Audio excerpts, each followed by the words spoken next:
योऽन्तः प्रविश्य मम वाचमिमां प्रसुप्तां सञ्जीवयत्यखिलशक्तिधरस्वधाम्ना अन्यांश्च हस्तचरणश्रवणत्वगादीन् प्राणान्नमो भगवते पुरुषाय तुभ्यं। या वर्णपदवाक्यार्थगद्यपद्यस्वरूपिणी वाचि नर्तयतु क्षिप्रं मेधां देवी सरस्वती। श्रुतिस्मृतिपुराणानाम् आलयं करुणालयं नमामि भगवत्पादं शङ्करं लोकशङ्करं।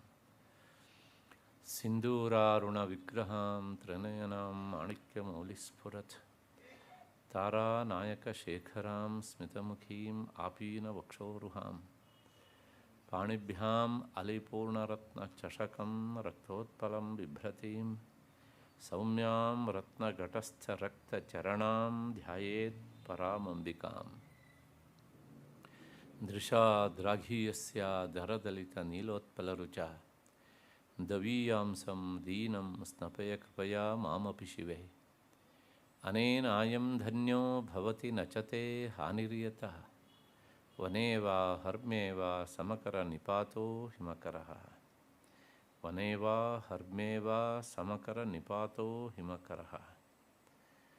अरुणां करुणातरङ्गिताक्षीं धृतपाशाङ्कुशपुष्पबाणचापाम् अणिमादिभिरावृतां मयूखैः अहमित्येव विभावये भवानीम्।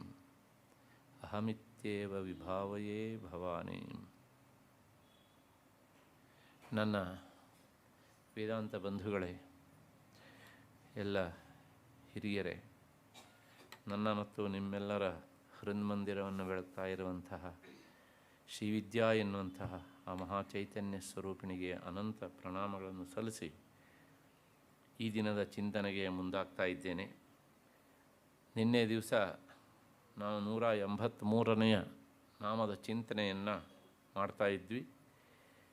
ಲಯ ಸ್ಥಿತಿ ಉದ್ಭವ ಈಶ್ವರಿ ಎನ್ನುವಂತಹ ನಾಮ. ಆ ನಾಮದ ಬಗ್ಗೆ ಒಂದಿಷ್ಟು ಅಂಶವನ್ನು ನಾನು ನಿಮ್ಮ ಮುಂದೆ ಇರಿಸಿದ್ದೆ. ಜಗನ್ಮಾತೆ ಸೃಷ್ಟಿ ಸ್ಥಿತಿ ಲಯಗಳನ್ನು ಮಾಡುವವಳು ಅಂತ. ಯಾಕೆ ಹೀಗೆ ಹೇಳ್ತಾರೆ ಪದೇ ಪದೇ ಅಂದರೆ, ನಾವು ಜಗನ್ಮಾತೆಯನ್ನು ಗುರುತಿಸುವುದು ಹೇಗೆ ಅನ್ನೋದೊಂದು ಪ್ರಶ್ನೆ. ಒಬ್ಬ ಉಪಾಸಕನಿಗೆ, ಸಾಧಕನಿಗೆ ತಾನು ಯಾವುದನ್ನು ಧ್ಯಾನ ಮಾಡಬೇಕೋ ಆ ಧ್ಯೇಯ ವಸ್ತುವಿನ ಬಗ್ಗೆ ಒಂದಿಷ್ಟಾದರೂ ತಿಳುವಳಿಕೆ ಇರಬೇಕು. ಆ ತಿಳುವಳಿಕೆಯನ್ನು ಕೊಡುವ ಕೆಲಸವನ್ನು ಈ ನಾಮ ಮಾಡುತ್ತೆ. ಹೇಗೆ ಅಂದರೆ, ನೀನು ಯಾವ ತತ್ವವನ್ನು ಅಥವಾ ದೇವತೆಯನ್ನು ಉಪಾಸನೆ ಮಾಡ್ತೀಯೋ ಆ ದೇವತೆಯ ಹೊರಗಿನ ಲಕ್ಷಣ ಬಿಟ್ಟುಬಿಡೋಣ. ಕರಚರಣಾದಿ ಅವಯವಗಳೆಲ್ಲ ಇದ್ದೇ ಇರ್ತವೆ, ದಟ್ ಇಸ್ ಸಪ್ರೇಟ್. ಆದರೆ ಅದು ಮಾಡುವ ಮಹತ್ತರವಾದಂಥ ಕಾರ್ಯ ಏನು ಅಂದರೆ, ಅದು ಈ ಪ್ರಪಂಚದ ಸೃಷ್ಟಿಯನ್ನು ಮಾಡ್ತದೆ. ಆಮೇಲೆ ತಾನು ಸೃಷ್ಟಿಸಿದ್ದನ್ನು ಅದು ಪಾಲಿಸ್ತದೆ. ಹಾಗೆ ಪಾಲಿಸಿ ಆದ ಮೇಲೆ ಮತ್ತೆ ಪುನಃ ಅದು ಅದನ್ನು ಸಂಹಾರಗೊಳಿಸ್ತದೆ ಅಂತ. ಆಗ ಉಪಾಸಕನಿಗೆ ಅಥವಾ ಧ್ಯಾನ ಮಾಡುವವನಿಗೆ ನಾನು ಎಂತಹ ತತ್ವವನ್ನು ಧ್ಯಾನ ಮಾಡ್ತಾ ಇದ್ದೇನೆ ಎನ್ನುವಂಥ ಒಂದು ಸ್ಪಷ್ಟವಾದ ಕಲ್ಪನೆ ಬರ್ತದೆ. ಹೀಗುಂಟು ನನ್ನ ಧ್ಯೇಯ ವಸ್ತು ಅಂತ. ಹಾಗಿದ್ದರೆ ಅವಳಿಗೆ ಇದ್ರ ಬಿಟ್ಟು ಇನ್ನೇನು ಕೆಲಸ ಇಲ್ವಾ?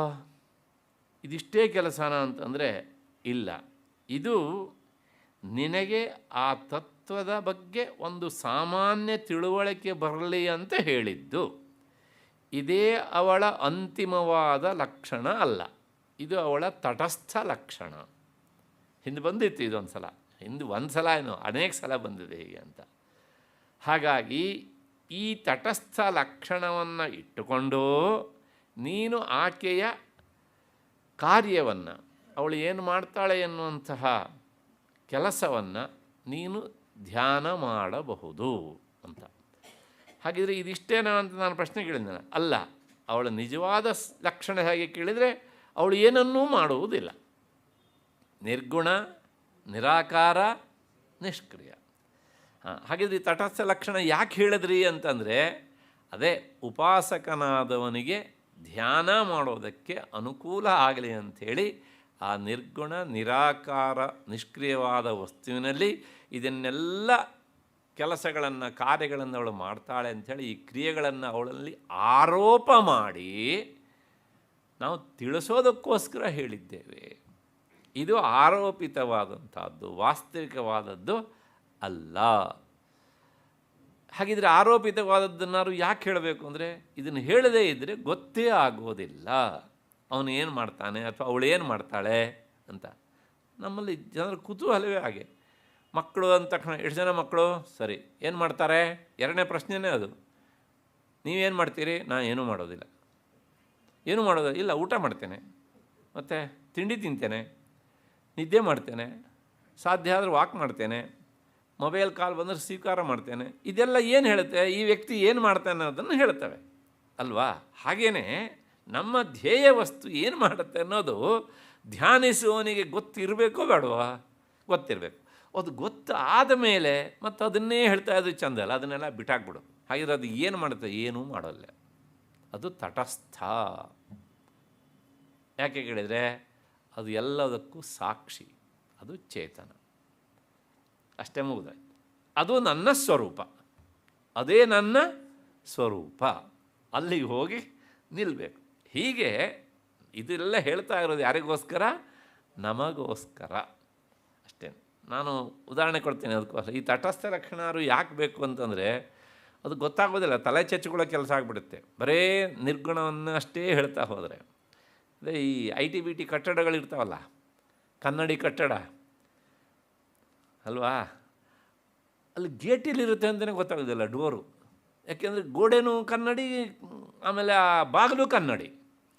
ಅದಕ್ಕೋಸ್ಕರ ಏನು ಮಾಡ್ತಾರೆ, ಅದು ಕಟ್ಟಿದ ಪ್ರಾರಂಭದ ದಿನಗಳಲ್ಲಿ ಆ ಬಾಗಿಲಿದ್ದ ಜಾಗ ಒಂದಿಷ್ಟು ಪೇಪರ್ ಅಂಟಿಸ್ತಾರೆ.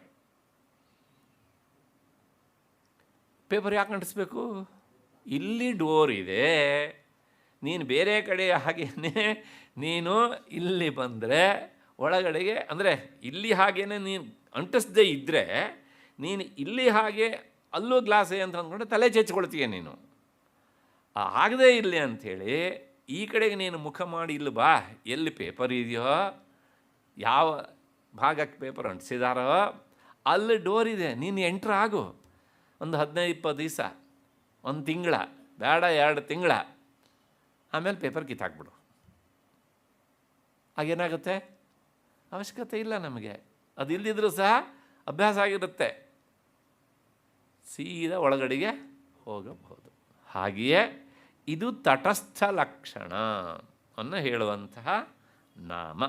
ಸರಿ, ಇಂತಹ ದೇವಿ ಅವಳು ಏನು ಮಾಡ್ತಾಳೆ ಅಂದರೆ, ಅದೇ ಸಗುಣ ರೂಪವನ್ನು ಹೇಳಿದಾಗ ಅವಳು ಕಾರ್ಯವನ್ನು ಹೀಗೆ ಮಾಡ್ತಾಳೆ ಅಂತ ಹೇಳಿದಾಗ, ಈ ಕಾರ್ಯದ ಹಿಂದೆ ಒಂದು ಚೇತನ ವಸ್ತು ಇರಬೇಕು.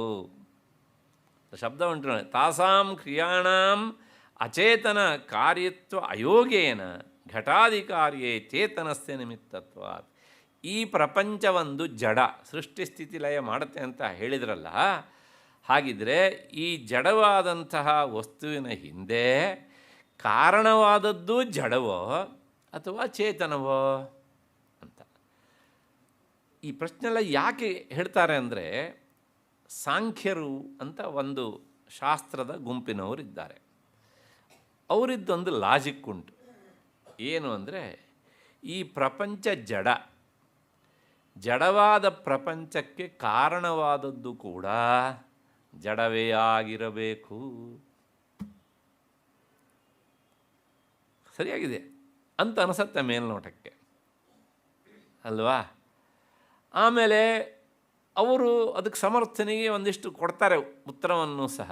ಹೇಗೆ ಅಂದರೆ ನೋಡಿ, ಇಲ್ಲ ಚೇತನವೇ ಇರಬೇಕು ಅಂತ ವೇದಾಂತ ಹೇಳಿದರೆ, ಅಂದರೆ ಉಪನಿಷತ್ತುಗಳು ಹೇಳಿದರೆ ಅವರು ಅದನ್ನು ಒಪ್ಪಲ್ಲ. ಅವರು ಹೇಳ್ತಾರೆ ವೇದಾಂತಿಗಳು, ಅಲ್ಲಪ್ಪ ಜಡದಿಂದ ಜಡ ಹುಟ್ಟೋದಿಲ್ಲಪ್ಪ, ಜಡದಿಂದ ಇನ್ನೊಂದು ಜಡ ಆಗೋದೇ ಇಲ್ಲ ಅಂತ. ಅವರು ಬಾಯಿ ತುದಿ ಉತ್ತರ ಇಟ್ಕೊಂಡಿರ್ತಾರೆ. ಅವ್ರು ಸಾಂಖ್ಯರು ಹೇಳ್ತಾರೆ ತಕ್ಷಣ ಏನು ಅಂದರೆ, ಜಡದಿಂದ ಜಡ ಹುಟ್ಟುತ್ತದೆ. ಈ ದೇಹ ಜಡನೋ ಚೇತನನೋ ನಿಮ್ಮ ಪ್ರಕಾರ ಹೇಳಿ? ಇದು ಜಡ, ಅದು ತಾನೆ. ಇದರ ಉಗುರು ಬೆಳೆಯತ್ತಲ್ಲ, ಅದು ಜಡವೋ ಚೇತನವೋ? ಅದು ಜಡ. ಜಡವಾದಂತಹ ದೇಹದಿಂದ ಜಡವಾದ ಉಗುರು ಹುಟ್ಟತ್ತೆ, ಹೌದು ತಾನೆ? ಹಾಗೆ ಇದೇ ಲಾಜಿಕ್ ಅಪ್ಲೈ ಮಾಡಿ. ಅಲ್ಲಿ ಜಡವಾದಂತಹ ಕಾರಣದಿಂದ ಜಡವಾದ ಈ ಕಾರ್ಯರೂಪ ಪ್ರಪಂಚ ಹುಟ್ಟುತ್ತದೆ, ಆಯ್ತಲ್ಲ? ಸರಿ, ಇಷ್ಟೇನೇ, ಇನ್ನೇನು ಉಂಟು? ಇನ್ನೂ ಹೇಳ್ತಾರೆ ಅವರು, ಈ ದೇಹ ಶರೀರ, ತಲೆ ಮೇಲಿರುವ ಕೂದಲು ಜಡ, ಜಡವಾದಂತಹ ಶರೀರದಿಂದ ಜಡವಾದ ಕೂದಲು ಹುಟ್ಟುತ್ತದೆ. ಆದ್ದರಿಂದ ಈ ಪ್ರಪಂಚ ಕಾರ್ಯರೂಪವಾದದ್ದು ಜಡ, ಇದಕ್ಕೆ ಕಾರಣವಾದಂತಹ ಕಾರಣವೂ ಸಹ ಅದು ಜಡ. ಹಾಗಾಗಿ ಜಡದಿಂದ ಜಡವೇ ಹುಟ್ಟತ್ತೆ ಅಂತ ಅವರಿದ್ದೊಂದು ಲಾಜಿಕ್ ಹೊಡಿಲಿ.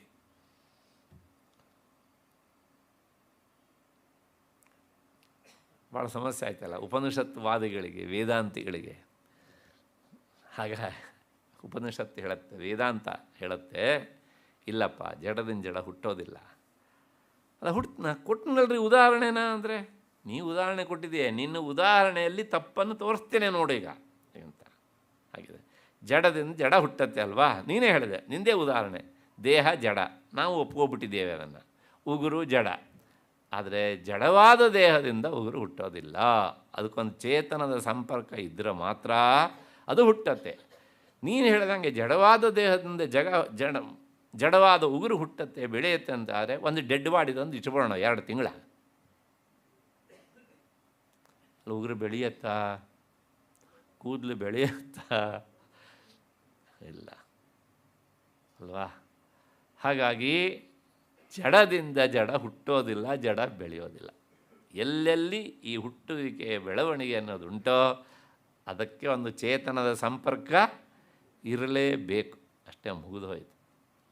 ಹಾಗಾಗಿ ಈ ಪ್ರಪಂಚ ರೂಪವಾದಂತಹ ಕಾರ್ಯದ ಹಿಂದೆ, ಅಂದರೆ ಜಡವಾದ ಪ್ರಪಂಚದ ಹಿಂದೆ ಚೇತನವಾದ ಕಾರಣವೇ ಇರೋದು. ಆ ಚೇತನವನ್ನೇ ನಾವು ಪರಬ್ರಹ್ಮ ಅಂತ ಕರಿತೇವೆ, ಪರಬ್ರಹ್ಮ ಮಹಿಷಿ ಅಂತಲೂ ಕರಿತೇವೆ. ಯಾವ ಶಬ್ದದಲ್ಲೂ ಅದನ್ನು ಹೇಳೋದಕ್ಕೆ ಆಗದೇ ಇರೋದ್ರಿಂದ ಅದು ಅತ್ಯಂತ ದೊಡ್ಡದು ಅನ್ನುವ ಅರ್ಥವನ್ನು ಹೇಳೋದಕ್ಕೆ ಬ್ರಹ್ಮ ಅಂತ ಕರಿತೇವೆ. ಬ್ರಹ್ಮ ಅಂದರೆ ಏನಪ್ಪ? ಅತ್ಯಂತ ದೊಡ್ಡದು, ಜಗನ್ಮೂಲವಾದ ಕಾರಣ, ಅದು ಅದೇನೆ ಅಂತ. ಹಾಗಾಗಿ ಪ್ರತಿಯೊಂದು ಜಡವಾದ ಕಾರ್ಯದ ಹಿಂದೆ ಏನಿರಬೇಕು? ಚೇತನವಾದ ಕಾರಣ ಇರಬೇಕು, ಅಷ್ಟೇ, ಮುಗಿದೋಯ್ತು. ದಿಸ್ ಅಲ್ಟಿಮೇಟ್ ಆನ್ಸರ್, ಇದು ಪರಮ ಸತ್ಯ. ಅದು ಹೇಗೆ ಅಂತ ಇಷ್ಟರ ಮೇಲೆ ಒಂದು ಮತ್ತೆ ಪುನಃ ಸಂಶಯ. ಆ ಕಾರಣ ಅಂತ ಹೇಳಿದ್ರಲ್ಲ ನೀವು, ಆ ಕಾರಣ ಒಂದೋ ಎರಡೋ ಅಂತ ಯಾಕೆ ಕೇಳಿದರೆ, ನಿನ್ನೆ ಕೊಟ್ಟಿದ್ನಲ್ಲ, ಈಗ ನೋಡಿ, ಒಂದು ಕೆಲಸ ಅಂದರೆ ಕಾರ್ಯ ಆಗಬೇಕಿದ್ರೆ ಒಬ್ಬನೇ ವ್ಯಕ್ತಿ ಅಲ್ಲ, ಬಹಳಷ್ಟು ಜನ ವ್ಯಕ್ತಿಗಳು ಇರ್ತಾರೆ. ನಮ್ಮೂರಿಗೂ ನಿಮ್ಮೂರಿಗೂ ಮಧ್ಯೆಲ್ಲ ಒಂದು ನದಿ, ಆ ನದಿಗೆ ಒಂದು ಬ್ರಿಡ್ಜು ಕಟ್ಟಬೇಕು, ಅದೊಂದು ಕಾರ್ಯ. ಆ ಕೆಲಸ ಮಾಡಲಿಕ್ಕೆ ಒಬ್ಬನೇ ಇರ್ತಾನ? ಇಲ್ಲ. ಮೊದಲು ಅದನ್ನು ಎಕ್ಸ್ಕಾವೇಷನ್ ಮಾಡೋನು ಒಂದಿಷ್ಟು ಜನ, ಹೌದು ತಾನೆ? ಆಮೇಲೆ ಬಾರ್ ಬೆಂಡರು, ಆಮೇಲೆ ಕಾಂಕ್ರೀಟ್ ಹಾಕೋನು, ಹೌದು ತಾನೆ? ಇನ್ನೂ ಏನೇನೋ ಎಲ್ಲ ಒಂದಿಷ್ಟು ಜನ ಇರ್ತಾರೆ. ಲೋಕದಲ್ಲಿ ನಮಗೆ ಅನುಭವ ಉಂಟು, ಒಂದು ಕಾರ್ಯದ ಹಿಂದೆ ಬಹಳಷ್ಟು ಜನ ಅದನ್ನು ಮಾಡುವಂತಹ ಕಾರಣಕರ್ತರು ಕಾಣ್ತಾರೆ. ಹಾಗೆ ಒಂದು ದೇವಾಲಯದ ಗೋಪುರ ನಿರ್ಮಾಣ ಮಾಡಬೇಕು, ಅಲ್ಲೂ ಹಾಗೆ ಎಕ್ಸ್ಕಾವೇಷನ್ ಮಾಡುವನು ಅಗಿತಾನೆ. ಆಮೇಲೆ ಮತ್ತೆ ಪುನಃ ಅದನ್ನು ಸಿಮೆಂಟಲ್ಲಿ ಕಟ್ಟುವಂತಿದ್ರೆ ಗಾರೆ ಕೆಲಸದವನು ಬರ್ತಾನೆ. ಕಲ್ಲು ಹಾಕಬೇಕು ಅಂತಾದರೆ ಒಬ್ಬ ಸ್ಟೋನ್ ಕಟ್ಟರ್ ಬರ್ತಾನೆ, ಹೌದು ತಾನೆ? ಆಮೇಲೆ ಸುತ್ತಲೂ ಗೋಡೆ ಕಟ್ಟೋದಕ್ಕೆ ಇನ್ನೊಂದಿಷ್ಟು ಜನ ಬರ್ತಾರೆ. ಒಟ್ಟಾರೆ ಈ ಯಾವ ಕೆಲಸವೂ ಸಹ ಏಕಪುರುಷ ಸಾಧ್ಯವಾದ ಕೆಲಸ ಅಲ್ಲ. ಇಷ್ಟು ಸಣ್ಣ ಸಣ್ಣ ಕೆಲಸಕ್ಕೆ ಇಷ್ಟೆಲ್ಲ ಜನ ಬೇಕು ಅಂತ ಆದಮೇಲೆ ಈ ಪ್ರಪಂಚ ನಿರ್ಮಾಣ ಎನ್ನುವಂಥ ಇಷ್ಟು ದೊಡ್ಡ ಕೆಲಸದ ಹಿಂದೆ ಎಷ್ಟೆಲ್ಲ ಕಾರಣೀಕರ್ತರು ಇರಬೇಕು ಅಲ್ವಾ ಅನ್ನೋದು ಪೂರ್ವ ಪಕ್ಷೀಯ ಪ್ರಶ್ನೆ ನಿನ್ನೆ ಇಲ್ಲಿವರೆಗೆ ಬಂದು ನಿಂತಿತ್ತು. ಅದಕ್ಕೆ ಹೇಳ್ತಾರೆ, ಇಲ್ಲ. ನಾವು ವೇದಾಂತಿಗಳು ಒಂದೇ ಕಾರಣವನ್ನು ಒಪ್ಕೊಳ್ಳುವವರು, ಎರಡು ಕಾರಣ ಒಪ್ಕೊಳ್ಳಲ್ಲ ಅಂತ. ಅಷ್ಟಕ್ಕೆ ಅವನು ಬಿಡ್ತಾನ? ಹೇಳ್ತಾನೆ ಮತ್ತೆ ನೋಡಿ, ಯಾವುದೇ ಕೆಲಸದ ಹಿಂದೆ ಅಂದರೆ ಕಾರ್ಯದ ಹಿಂದೆ ಒಂದು ಕಾರಣ ಅಲ್ಲ, ಎರಡು ಕಾರಣ ಮಿನಿಮಮ್ ಇರಬೇಕು. ನೀವು 15-20 ಜನರ ಇದ್ದಾರೆ ಅಂತ ಬೇಕಿದ್ರೆ ಒಪ್ಕೊಳ್ಳಿ, ಬೇಡದ ಬಿಡಿ, ಆದರೆ ಮಿನಿಮಮ್ ಎರಡನ್ನು ಒಪ್ಕೊಳ್ಬೇಕು. ಏನಪ್ಪ ಅದಕ್ಕೆ ಮತ್ತೆ ಪುನಃ ಎಕ್ಸ್ಪ್ಲನೇಷನ್. ಅದಕ್ಕೆ ನೋಡಿ, ಯಾವುದೇನು ಕೆಲಸದ ಹಿಂದೆ ಎರಡಿರಬೇಕು ಕಾರಣ. ಒಂದು ಉಪಾದಾನ ಕಾರಣ, ಇನ್ನೊಂದು ನಿಮಿತ್ತ ಕಾರಣ. ನಮ್ಮದು ಮಾಮೂಲು ಉದಾಹರಣೆ ಮಡಿಕೆ, ನಾವು ಬಿಡೋದೇ ಇಲ್ಲ ಅದನ್ನು, ಅದ್ರ ಬಿಟ್ಟರೆ ನಮ್ಮ ಕೆಲಸ ಆಗೋದೇ ಇಲ್ಲ ಈಗ ಅಂತ. ಆ ಮಡಿಕೆಗೆ ಮಣ್ಣು ಇದೆಯಲ್ಲ, ಅದು ಉಪಾದಾನ ಕಾರಣ. ದಟ್ ಇಸ್ ದ ಮೂಲಭೂತವಾದ ಧಾತು, ಅದು ವಸ್ತು ಅಲ್ವಾ? ಸರಿ, ಮಣ್ಣಿದ್ರೆ ಮಡಿಕೆ ಆಗತ್ತಾ? ಇಲ್ಲ. ಆ ಮಣ್ಣಿಗೆ ಒಂದು ಶೇಪನ್ನು ಕೊಟ್ಟು, ಕೆಳಗಡೆ ದಪ್ಪ ಮೇಲ್ಗಡೆ ಚಿಕ್ಕದು, ಆಮೇಲೆ ಅದಕ್ಕೊಂದು ಪ್ಲೇಟು ಎಲ್ಲ ಮಾಡೋನೊಬ್ಬ ಬೇಕಲ್ಲ. ಯಾರು? ಕುಂಬಾರ, ಕುಲಾಲ, ಅವನು ಅದಕ್ಕೆ ನಿಮಿತ್ತ ಕಾರಣ. ಹಾಗೆ ಒಂದು ಬಟ್ಟೆ ಇದೆ, ಆ ಬಟ್ಟೆಗೆ ಮೂಲ ಕಾರಣ ಅಂದರೆ ಉಪಾದಾನ ಕಾರಣ ಹತ್ತಿ. ಬರೀ ಹತ್ತಿ ಇದ್ರೆ ಸಾಕಾ? ಅದನ್ನು ನೂಲು ತೆಗಿಬೇಕು. ಹಾಗಾಗಿ ಒಬ್ಬ ಏನು ಬೇಕು ಅದಕ್ಕೆ? ನೇಕಾರ ಬೇಕು, ವೀವರ್, ಹೌದು ತಾನೇ? ಸರಿ, ಅವನಷ್ಟರಾಗತ್ತಾ? ಹತ್ತಿಯೂ ಬೇಕು. ಹಾಗಾಗಿ ನೂಲು ತೆಗಿಬೇಕು. ನೂಲು ತೆಗೆದಾದ್ಮೇಲೆ ಮತ್ತು ನಾವು ಶರ್ಟ್ ಮಾಡಬೇಕು ಅಥವಾ ಬ್ಲೌಸ್ ಮಾಡಬೇಕು, ಏನೇ ಮಾಡಬೇಕು ಅನ್ನೋ ಸ್ಟಿಚಿಂಗ್ ಹಾಕಬೇಕು, ಹೌದು ತಾನೇ? ಮಿನಿಮಮ್ ಎರಡು ಕಾರಣ ಇರಲೇಬೇಕು, ಒಂದು ಉಪಾದಾನ ಕಾರಣ, ಇನ್ನೊಂದು ನಿಮಿತ್ತ ಕಾರಣ. ಹಾಗೆಯೇ ಇಲ್ಲೂ ಸಹ ಎರಡು ಕಾರಣನಾದರೂ ನೀವು ಒಪ್ಕೊಳ್ಳಿ ಅಂತಾನೆ. ಯಾರು? ಪೂರ್ವ ಪಕ್ಷ. ಇಲ್ಲ, ನಾವು ಒಪ್ಪಲ್ಲ. ಯಾಕೆ ಕೇಳಿದರೆ, ನಾವು ಅದ್ವೈತದಲ್ಲಿ ನಿಂತವರು, ಒಂದೇ ಕಾರಣ ಅಂತ. ಅಲ್ಲ, ಅದು ಹೇಗೆ ಹೇಳ್ತೀರಿ? ಒಂದೇ ಕಾರಣದಿಂದ ಪ್ರಪಂಚದಲ್ಲಿ ಯಾವ ವಸ್ತುವಿನ ನಿರ್ಮಾಣವೂ ಆಗೋದೇ ಇಲ್ಲ. ಆಗೋದೇ ಇಲ್ಲ. ಪೂರ್ವ ಪಕ್ಷಿಗಳು ಈ ಮಾತನ್ನು ಹೇಳಬೇಕೆ ನಮಗೆ ಹೌದು ಅಂತ ಅನಿಸತ್ತೆ, ಸತ್ಯ ಅಂತ. ಹೌದಲ್ಲ? ನೀವೇ ಈಗ ಎರಡು ಉದಾಹರಣೆ ಕೊಟ್ಟರಲ್ಲ, ಒಂದು ಉಪಾದಾನ ಕಾರಣ, ಇನ್ನೊಂದು ನಿಮಿತ್ತ ಕಾರಣ. ಕುಂಬಾರಿದ್ದಾನೆ, ಮಣ್ಣೇ ಇಲ್ಲ, ಅದು ಎಲ್ಲಿಂದ ಗಡಿಗೆ ಮಾಡೋದ್ರಿ? ಕಾರ್ಪೆಂಟ್ರ್ ಇದ್ದಾನೆ, ಮರವೇ ಇಲ್ಲ, ಎಲ್ಲಿಂದ ಮರದ ಕೆಲಸ ಮಾಡೋದ್ರಿ? ಹೌದು ತಾನೆ? ಗಾರೆಯವನಿದ್ದಾನೆ, ಬಿಲ್ಡಿಂಗ್ ಕಟ್ಟೋಕ್ಕೆ ಜಾಗವೇ ಇಲ್ಲ, ಎಲ್ಲಿಂದ ಕಟ್ಟೋದು? ಹೌದು ತಾನೆ? ಆದ್ದರಿಂದ ಈ ಎರಡೂ ಕಾರಣ ಇರಬೇಕು. ಆದ್ದರಿಂದ ಮಿನಿಮಮ್ ಎರಡು ಒಪ್ಕೊಳ್ಳಿ ನೀವು ಅಂತಾನೆ. ಒಪ್ಕೊಳ್ಳಲ್ಲ ನಾವು. ಯಾಕೆ? ಒಪ್ಕೊಂಡ್ರೆ ಅದ್ವೈತ ಭಂಗ. ಹಾಗಿದ್ರೆ ಒಂದರಿಂದೇ ಆಗತ್ತೆ, ಒಂದರಿಂದಲೇ ಆಗತ್ತೆ. ಹೇಗೆ? ಅದಕ್ಕೆ ಉದಾಹರಣೆ ಉಂಟು. ಉಪನಿಷತ್ತೇ ಹೇಳುತ್ತೆ, ಯಥೋರ್ಣನಾಭಿ. ಉರ್ಣನಾಭಿ ಅಂದರೆ ಸ್ಪೈಡರ್. ಅದೇನು ಮಾಡುತ್ತೆ? ಉಗುಳುತ್ತೆ. ಆಮೇಲೆ ತಾನು ಯಾವುದರಿಂದ ಉಗುಳುತ್ತೋ ಅದ್ರ ಮೇಲೆ ಸಂಚಾರ ಮಾಡುತ್ತೆ. ಅಲ್ಲೋಗಿ ಕೂತ್ಕೊಂಡು ಇನ್ನೊಂದು ಕಡೆ ಉಗುಳುತ್ತೆ, ಅಲ್ಲಿಂದ ಇನ್ನೊಂದು ದಾರ ಹೋಗುತ್ತೆ. ಆಮೇಲೆ ಈ ಪ್ರಪಂಚ ರೂಪವಾದ ಬಲೆಯನ್ನು ಹೆಣಿಯುತ್ತೆ. ಅಲ್ಲಿ ಎಷ್ಟು ಜನ ಇದ್ದಾರೆ? ಒಬ್ಬನೇ. ಉಪಾದಾನ ಕಾರಣವೂ ಅದೇ, ನಿಮಿತ್ತ ಕಾರಣವೂ ಅದೇ. ಹಾಗಾಗಿ ಉಪನಿಷತ್ತು ಹೇಳುತ್ತೆ, ನಾವು ಉಪನಿಷತ್ತನ್ನು ನಂಬುವವರು. ಅದು ಹೇಳಿದ್ದು ನಮಗೆ ಅಂತಿಮವಾದ ಉತ್ತರ. ಯಾಕೆಂದರೆ ಅದು ಅಪೌರುಷೇಯ. ಅದಕ್ಕೂ ಮುಂದೆ ಲಾಜಿಕ್ ಮಾಡಿದರೆ ಒಪ್ಪಕ್ಕಾಗಲ್ಲ. ನೀ ಏನು ಲಾಜಿಕ್ ಮಾಡ್ತೀಯ? ನಾನು ಉದಾಹರಣೆ ಕೊಟ್ಟಿದ್ದೇನೆ. ಹಾಗಾಗಿ ಈ ಉಪಾದಾನ ಕಾರಣದಲ್ಲಿ ಯಾವಾಗಲೂ ಸಹ ಏನಾಗುತ್ತೆ ಕೇಳಿದರೆ, ಕಾರ್ಯ ಎನ್ನುವುದು ಅದು ಸಂಪೂರ್ಣವಾಗಿ ಉಪಾದಾನ ಕಾರಣದಲ್ಲಿಯೇ ಲಯವಾಗಿ ಬಿಡ್ತದೆ ಅಷ್ಟೇ. ಆದ್ದರಿಂದ ಈ ಪ್ರಪಂಚಕ್ಕೆ ಬ್ರಹ್ಮವಸ್ತು ಅಥವಾ ಬ್ರಹ್ಮಸ್ವರೂಪಿಣಿ ಎನ್ನುವಂಥ ದೇವಿ ಅಭಿನ್ನ ನಿಮಿತ್ತೋಪಾದಾನ ಕಾರಣ. ನಿಮಿತ್ತ ಕಾರಣವೂ ಅವಳೇ, ಉಪಾದಾನ ಕಾರಣವೂ ಅವಳೇ, ಒಬ್ಬನೇ.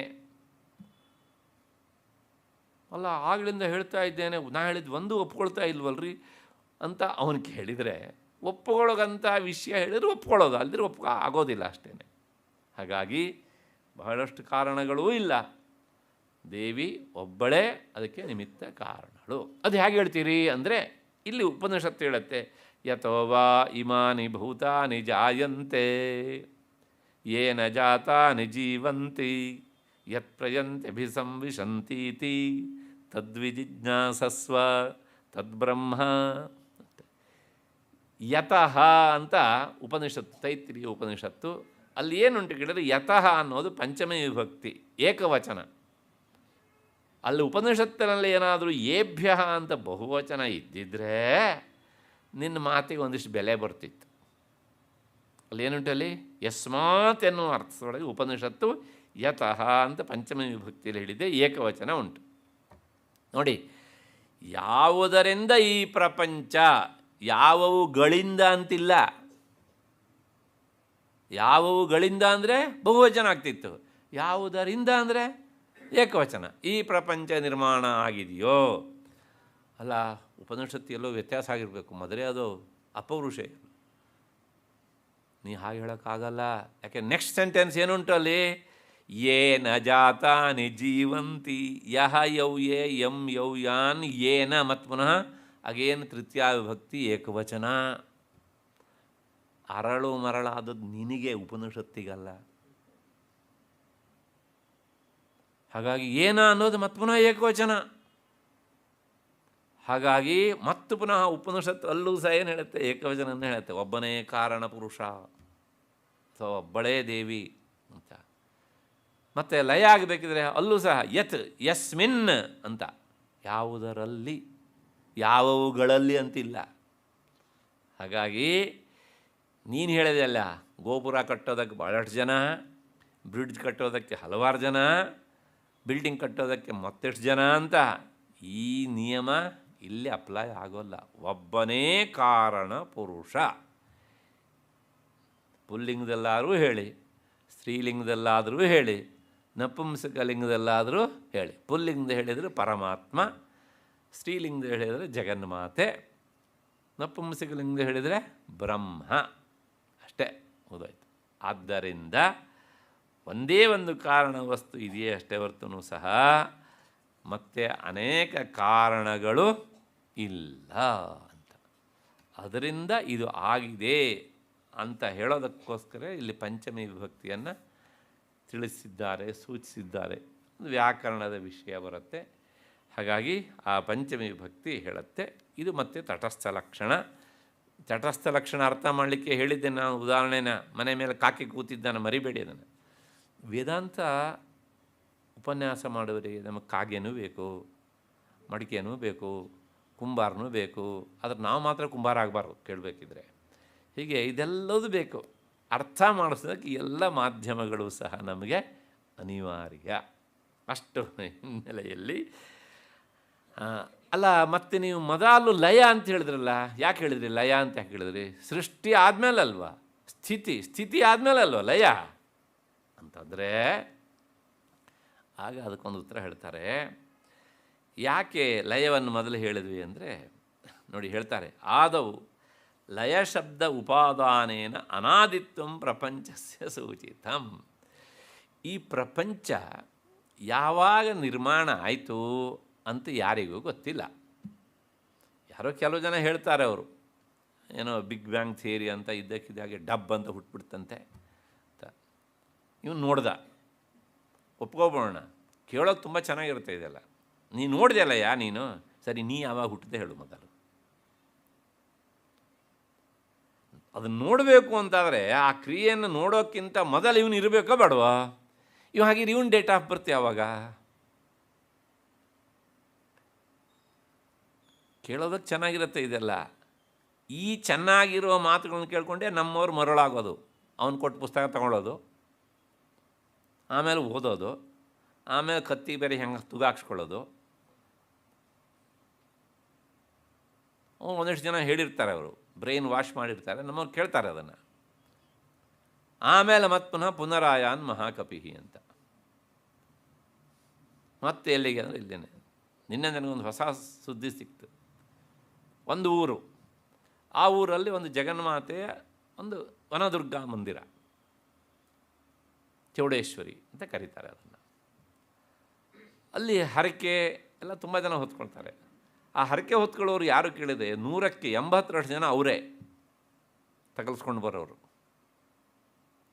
ನನ್ನೊಂದು ಪ್ರಶ್ನೆ, ಅವನು ಸರ್ವಸಮರ್ಥ ನೀವು ಅಲ್ಲಿ ಹೋದ್ಮೇಲೆ ಮತ್ತೆ ಇಲ್ಲಿ ಯಾಕ್ರಿ ಬಂದ್ರಿ ಅಂದರೆ ಈ ವಿಷಯದಲ್ಲಿ ಅವನಿಗೇನು ಮಾಡೋಕ್ಕಾಗಲ್ಲ ಅಂತ ಆಯ್ತಲ್ವಾ?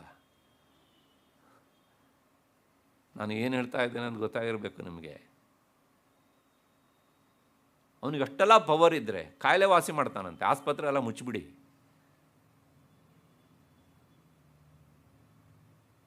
ಇದೆಲ್ಲ ಯಾರ ತಲೆಯಲ್ಲಿ ಮೆದುಳು ಇಲ್ವೋ ಆ ಮೆದುಳಿಲ್ಲದೆ ಇರುವ ತಲೆಯನ್ನು ಆಚೆ ಕಡೆ ಎಳೆಯೋದಕ್ಕೆ ಮಾಡಿದ ಉಪಾಯ. ಹಾಗಾಗಿ ನಮ್ಮ ತಲೆಯಲ್ಲಿ ನಾವು ಮೊದಲು ಮೆದುಳನ್ನು ಇರಿಸ್ಕೊಳ್ಬೇಕು. ಆಗ ಈ ಥರ ಎಲ್ಲದಕ್ಕೂ ಸಹ ನಮಗೊಂದಿಷ್ಟು ಉತ್ತರ ಸಿಗ್ತದೆ. ಹಾಗಿಲ್ಲದೆ ಇದ್ದರೆ ನಿನ್ನೆವರೆಗೂ ಸಹ ಕರ್ಮಿಣಿ, ಇವತ್ತು ನೋಡಿದರೆ ಪ್ಲಸ್ಸು, ಆಮೇಲೆ ಮತ್ತೆ 4 ತಿಂಗಳಾದಮೇಲೆ ಮತ್ತೆ ಪುನರಾಯಾನ ಮಹಾಕಪಿ ಅಂತ ಹೇಳಿದ್ನಲ್ಲ ಹಾಗೇನೆ ಅಂತ. ಹೀಗೆ ಎಲ್ಲ ಯಾವುದೂ ಸಹ ತಾತ್ವಿಕವಾದ ನೆಲೆಗಟ್ಟು ಇಲ್ಲದೇ ಇರುವಂಥದ್ದು. ಅದಕ್ಕೋಸ್ಕರಲೇ ಇಲ್ಲಿ ಅವರು ಏನು ಹೇಳ್ತಾರೆ, ಲಯವನ್ನು ಯಾಕೆ ನೀವು ಮೊದಲು ಹೇಳ್ತಿದ್ದೀರಿ ಅಂದರೆ, ಲಯ ಮಾಡಬೇಕಿದ್ರೆ ಪ್ರಪಂಚ ಇರಬೇಕು, ಹೌದಾ ಅಲ್ವಾ? ಆ ಪ್ರಪಂಚ ಇದೆ, ಅದು ಯಾವಾಗಿಂದ ಇದೆ? ಯಾರು ನೋಡಿದ್ದಾರೆ? ಇಲ್ಲ, ನೋಡಲಿಲ್ಲ, ಗೊತ್ತಿಲ್ಲ. ಯಾವುದನ್ನು ನೋಡಲಿಲ್ವೋ, ಯಾವುದು ಗೊತ್ತಿಲ್ವೋ ನಮಗೆ, ಅಥವಾ ಅದರ ಆದಿಯನ್ನು ಹೇಳೋದಕ್ಕೆ ಆಗೋದಿಲ್ವೋ, ಅದಕ್ಕೊಂದು ಶಬ್ದ ಉಂಟು, ಅದರ ಹೆಸರು ಅನಾದಿ ಅಂತ. ಯಾವುದರ ಆದಿಯನ್ನು ಹೇಳೋದಕ್ಕೆ ಆಗೋದಿಲ್ವೋ ಅದಕ್ಕೇನು ಹೆಸರು? ಅನಾದಿ. ಹಾಗೆ ಪ್ರಪಂಚದ ಆದಿಯನ್ನು ನಾವು ಹೇಳೋದಕ್ಕೆ ಆಗೋದಿಲ್ಲ, ಆದ್ದರಿಂದ ಅದು ಅನಾದಿ. ಆ ಅನಾದಿ ಅಂತ ಹೇಳಬೇಕಿದ್ರೆ ಅದು ಇರಬೇಕು, ಇದ್ದಿದ್ದನ್ನು ಲಯ ಮಾಡೋದಕ್ಕಾಗತ್ತೆ. ಆದ್ದರಿಂದ ಲಯವನ್ನು ಮೊದಲು ಹೇಳಿದ್ದೇವೆ, ಇದ್ದ ಪ್ರಪಂಚದ ಲಯವನ್ನು ಮಾಡುವವಳು. ಅದನ್ನು ಹೇಳಿದ್ದು ಪ್ರಪಂಚ ಅನಾದಿ ಅಂತ ತಿಳಿಸೋದಕ್ಕೋಸ್ಕರ ಹೇಳಿದ್ದು. ಅಷ್ಟು ಹಿನ್ನೆಲೆಯಲ್ಲಿ ಲಯ, ಉದ್ಭವ, ಐಶ್ವರ್ಯ, ಲಯ, ಸ್ಥಿತಿ, ಉದ್ಭವ, ಈಶ್ವರಿ ಸೇರಿಸಿದರೆ ಲಯ ಸ್ಥಿತ್ಯುದ್ಭವೇಶ್ವರಿ ಅಂತ. ಇಷ್ಟು ಹಿನ್ನೆಲೆಯಲ್ಲಿ ಈ ನಾಮದ ವಿವರಣೆ. ಪೂರಾ ವೇದಾಂತ ಈ ನಾಮದೊಳಗೆ ಇರೋದೇ ವೇದಾಂತ ಅಷ್ಟು.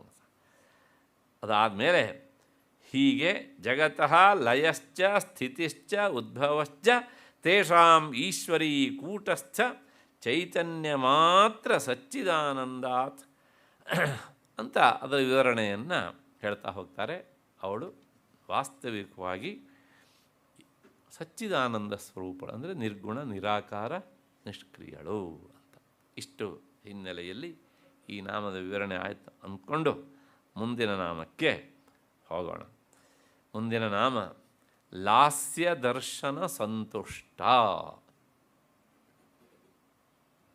ಹಾಗಂದರೆ ಏನು ಅಂದರೆ ನರ್ತನವನ್ನು ನೋಡಿ ಸಂತೋಷಗೊಳ್ಳುವವಳು.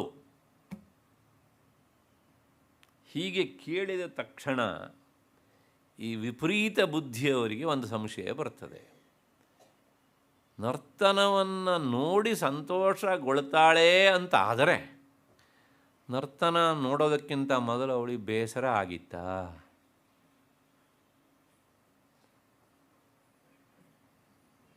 ಅಫ್ಕೋರ್ಸ್ ಇದೊಂದು ಅಡ್ಡ ಪ್ರಶ್ನೆ, ಆದರೆ ಪ್ರಶ್ನೆ ಸರಿಯೇ. ಈಗ ನಾವೆಲ್ಲ ಒಂದು ಅರ್ಧ ಗಂಟೆ ಟಿ ವಿ ನೋಡಿದೆ, ಯಾಕೆ ಬೇಜಾರಾಗಿದೆ, ಬೋರ್ ಹೊಡಿತದೆ, ಅದಕ್ಕೋಸ್ಕರ ಟಿ ವಿ ಆನ್ ಮಾಡು ಅಂತ. ಅದು ಆನ್ ಮಾಡಿ ಆದ್ಮೇಲೆ ಮೊದಲಿನ ಬೋರ್ಗಿಂತ ಜಾಸ್ತಿ ಆಯಿತು, ದಟ್ ಈಸ್ ಸಪ್ರೇಟ್. ಆದರೂ ನಮಗೊಂದು ಭ್ರಮೆ ಇರ್ತದೆ ಅಲ್ಲ, ಅಲ್ಲೇನೋ ಸಿಗ್ತದೆ ಮನೋರಂಜನೆ ಅಂತ.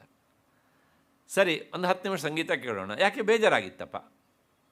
ಒಂದು 10 ನಿಮಿಷ ಉಪನ್ಯಾಸ ಕೇಳೋಣ, ಯಾಕೆ ಬೇಜಾರಾಗಿತ್ತು, ಹೋಗುತ್ತೆ ಅಂತ. ಹಾಗೆಯೇ ಜಗನ್ಮಾತೆ ನರ್ತನ ನೋಡಿ ಸಂತೋಷಗೊಳ್ತಾಳೆ ಅಂದರೆ ನೋಡೋಕ್ಕಿಂತ ಮೊದಲು ಅವಳಿಗೆ ಏನಿರಲಿಲ್ಲ, ಸಂತೋಷ ಇರಲಿಲ್ಲ. ಆದ್ದರಿಂದ ಅವಳು ಏನು ನೋಡ್ತಿದ್ದಾಳೆ? ನರ್ತನ ಮಾಡಿದ್ದನ್ನು ನೋಡ್ತಾ ಇರ್ತಾಳೆ. ಆದ್ದರಿಂದ ಲಾಸ್ಯ ದರ್ಶನ ಸಂತುಷ್ಟ ಅಂದರೆ ಇವ್ರ ಪ್ರಕಾರ ಮೊದಲು ಬೇಜಾರಾಗಿಬಿಟ್ಟಿತ್ತು ಅವಳಿಗೆ, ಹಾಗಾಗಿ ಡಾನ್ಸನ್ನು ನೋಡ್ತಿದ್ದಾಳೆ ಅಂತ. ಇದು ಅರ್ಥ ಅಲ್ಲ. ಈ ಪ್ರಶ್ನೆಯೇ ಅಸಂಗತ. ಯಾಕೆ ಕೇಳಿದರೆ, ನರ್ತನ ನೋಡುವವರು ಎಲ್ಲರಿಗೂ ಸಹ ಬೇಸರ ಆಗಬೇಕು ಅಂತ ಇಲ್ಲ. ನೋಡೋಕ್ಕಿಂತ ಮೊದಲು ಅವರಿದ್ದೇ ಮನೆಯ ಮಗು ಒಂದು ದಿವಸ ಡ್ಯಾನ್ಸ್ ಮಾಡುತ್ತೆ. ಅದನ್ನು ಅಪ್ಪ ಅಮ್ಮ ನೋಡ್ತಾರೋ ಇಲ್ವ? ನೋಡೋಕ್ಕಿಂತ ಮೊದಲು ಬೇಜಾರಾಗಿತ್ತಾ? ಇಲ್ಲ ತಾನೆ. ಶಾಲೆಗಳಲ್ಲಿ ಇಂಥದ್ದನ್ನು ಏರ್ಪಡಿಸ್ತಾರೆ. ಏನು ಬೇಜಾರಾಗಿದೆ ಅಂತ ಏರ್ಪಡಿಸ್ತಾರಾ? ಇಲ್ಲ ತಾನೆ. ಹಾಗಾಗಿ ಲೋಕದಲ್ಲಿ ನಾವು ಎಲ್ಲೆಲ್ಲಿ ಈ ನರ್ತನವನ್ನು ನೋಡ್ತೇವೋ ಅಲ್ಲೆಲ್ಲ ಬೇಸರ ಆಗಿದ್ದು ಅದರ ನಿವಾರಣೆಗೋಸ್ಕರ ನೋಡಬೇಕು ಅಂತ ಇಲ್ಲ. ಕೆಲವು ಕ್ರಿಯೆಗಳು ಬೇಸರದಿಂದ ಆಗುವುದಲ್ಲ, ಅವು ಸಹಜ ಕ್ರಿಯೆ. ಅವರು ಹೇಳ್ತಾರೆ ಅದಕ್ಕೋಸ್ಕರ, ಯಥಾ ರಾಜ, ಒಬ್ಬ ರಾಜ ಇರ್ತಾನೆ, ಸಂಪೂರ್ಣ ಕಾಮ, ಅವನಿಗೇನು ಬಯಕೆ ಇಲ್ಲ, ಎಲ್ಲ ಬಯಕೆಗಳು ಈಡೇರಿವೆ. ಇಂತಹ ಯಾವ ಬಯಕೆ ಇಲ್ಲದೆ ಇರುವಂತಹ ರಾಜನೂ ಸಹ ಪ್ರಯೋಜನ ಅನುದ್ದೇಶ್ಯಾಪಿ, ಏನೂ ಪ್ರಯೋಜನ ಇಲ್ಲದಿದ್ದರೂ ಸಹ ಮೃಗಯಾದಿ ಲೀಲಾ ವಿಶೇಷಾನ್ ಪಶ್ಯತಿ. ಜಿಂಕೆಗಳು ಪರಸ್ಪರ ಒಂದರ ಮೇಲೆ ಒಂದು ಹಾರಾಡ್ತಾ ಇದ್ದರೆ, ಕಚ್ಚಾಡ್ತಾ ಇದ್ದರೆ, ತಮ್ಮ ಕೋಡೆಗಳನ್ನು ತಿವಿತಾ ಇದ್ದರೆ ಅದನ್ನು ನೋಡ್ತಾನೋ ಇಲ್ವಾ? ಅಂದರೆ ಅವನಿಗೆ ಬೇಜಾರಾಗಿತ್ತಾ? ನಾವು ನೋಡ್ತೇವ ಅಲ್ವ ಅದನ್ನು? ನದಿ ದರಕ್ಕೆ ಹೋಗ್ತೇವೆ, ಇದ್ದಕ್ಕಿದ್ದೇಳು ಮೀನ ಮೇಲಕ್ಕೆ ಚಿಮ್ಮತ್ತೆ, ನಮಗೆ ಬೇಸರಾಗಿ ಹೋದದ್ದ? ಬೇಸರಾಗಿ ನೋಡಿದ್ದ ಅದನ್ನು? ಇಲ್ಲ. ಬಹಳಷ್ಟು ಕ್ರಿಯೆಗಳು ಅಕಾರಣವಾಗಿ ನಡೀತವೆ ಅಲ್ವಾ? ಸುರಗಳ ಬೇಸರ ಆಗಿದೆ, ಆ ಬೇಸರ ಹೋಗಿಸ್ಕೊಳ್ಳೋದಕ್ಕೆ ಕಾಲಲ್ಲಾಡಿಸ್ತಾ ಇದ್ದಾರೆ ಅಂತ ಹೇಳ್ತೀರಾ? ಮೀನಿಂಗ್ಲೆಸ್. ಹಾಗಿದ್ರೆ ಕಾಲಲ್ಲಾಡಿಸುವ ಕ್ರಿಯೆಗೆ ಏನು ಅರ್ಥ? ಅದು ಅಕಾರಣವಾಗಿ ಆಗುತ್ತೆ, ಸಹಜವಾಗಿ ಅಷ್ಟೇ ಅಲ್ವಾ? ರೈತ ಹೊಲದಲ್ಲಿ ಉಳ್ತಾನೆ, ಇದ್ದಕ್ಕಿದ್ದಾಗೆ ಬಾಯಲ್ಲಿ ಏನೋ ಬಂದಿದ್ದಾನೋ ರಾಗವಾಗಿ ಹಾಡ್ತಾನೆ. ಅದೇನು ಬೇಸರಾಗ ಹಾಡಿದ್ದ ಅವನು? ಆತ್ಮತೃಪ್ತಿ ಅಲ್ವಾ? ಹಾಗೆಯೇ ಜಗತ್ತಿನಲ್ಲಿ ಎಷ್ಟೋ ವಿಷಯಗಳು, ಎಷ್ಟೋ ಕೆಲಸಗಳು ನಿಷ್ಕಾರಣವಾಗಿ ಅಕಾರಣವಾಗಿ ನಡೀತವೆ. ಹಾಗೆಯೇ ದೇವಿಗೆ ಬೇಸರ ಆಗಿದೆ, ಆ ಬೇಸರವನ್ನು ಕಳ್ಕೊಳ್ಳೋದಕ್ಕೋಸ್ಕರ ಲಾಸ್ಯವನ್ನು ಅವಳು ನೋಡ್ತಾ ಇದ್ದಾಳೆ ಅನ್ನೋದಿದೆಯಲ್ಲ, ಇದೊಂದು ಹಿಂದೆ ಮುಂದೆ ಇಲ್ಲದೆ ಇರುವಂಥ ಮಾತು. ಲಾಸ್ಯ ಅನ್ನೋದಕ್ಕೆ ಒಂದು ಸ್ಪೆಷಲ್ ಅರ್ಥ ಉಂಟು.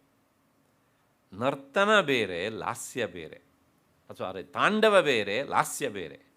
ತಾಂಡವ ಅಂದರೆ ಪುರುಷ ಕರ್ತೃಕವಾದದ್ದು.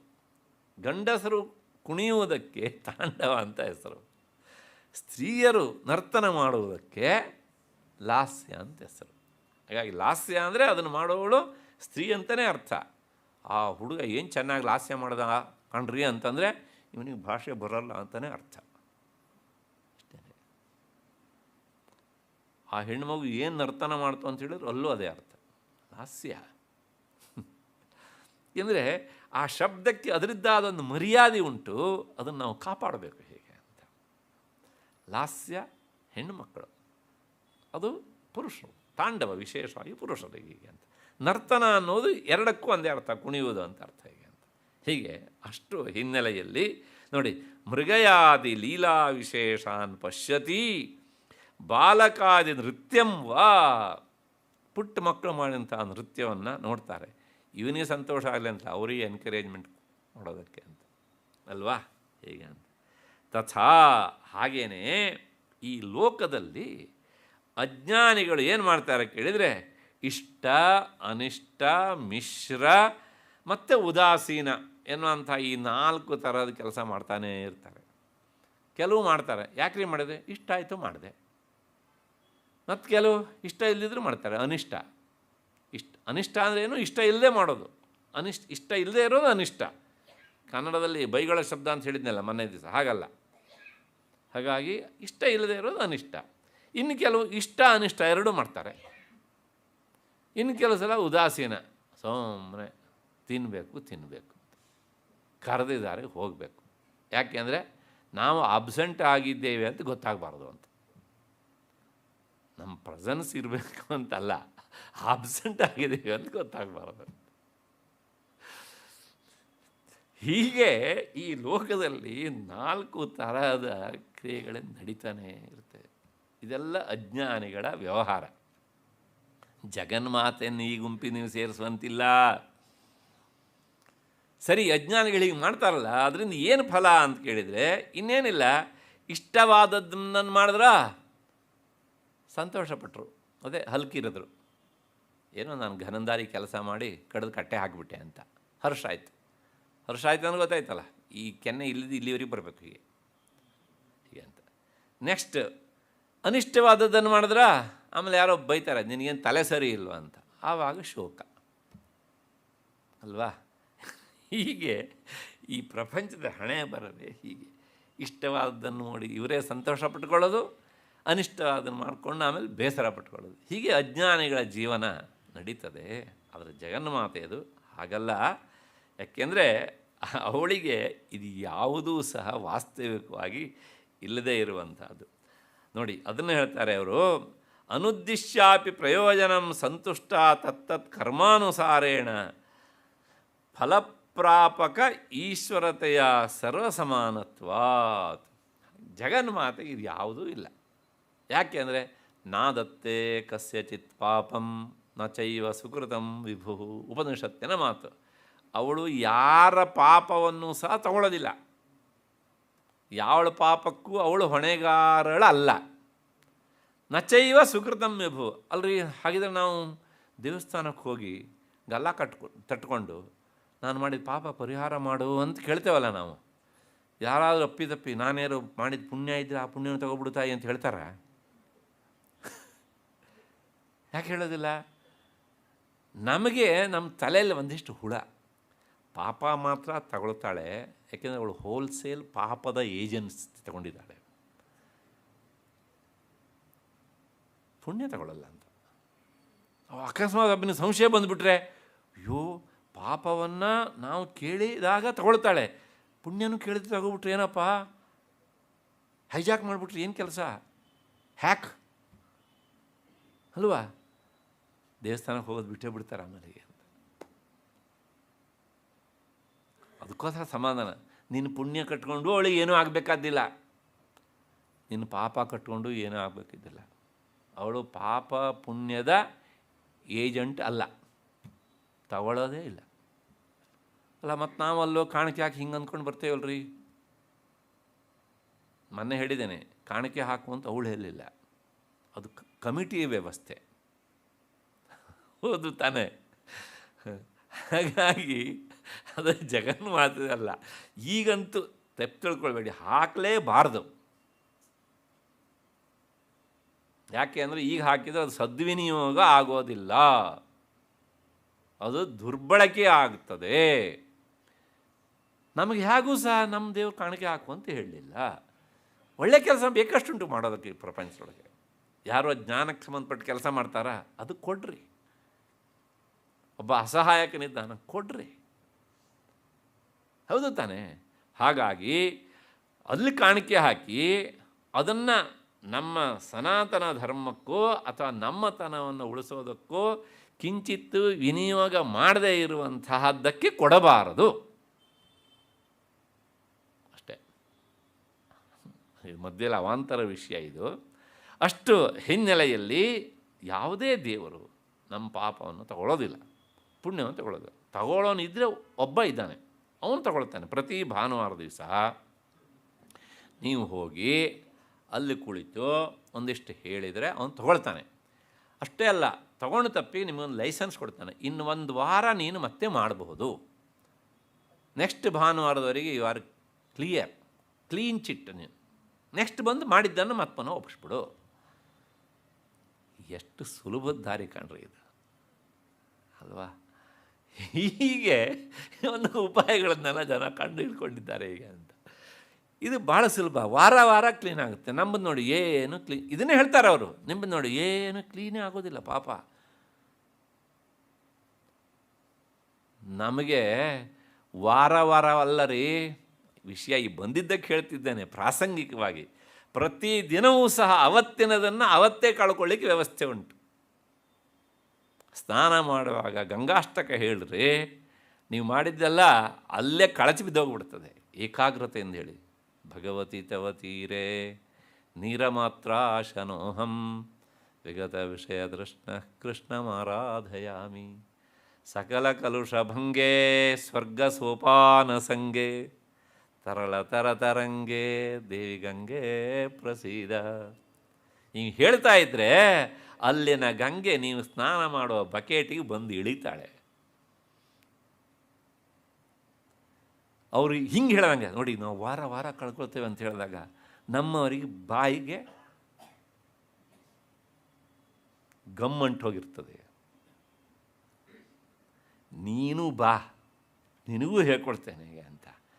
ಕೊನೆ ಪಕ್ಷ ಅಲ್ಲಿ ಹೋಗುವ ಸಮಯನಾರು ಉಳಿಯತ್ತೆ ಅಲ್ವಾ? ಇದನ್ನು ಹೇಳುವುದನ್ನು ಯಾವಾಗ ಕಲಿಯೋದು ನಮ್ಮ ಪೀಳಿಗೆ?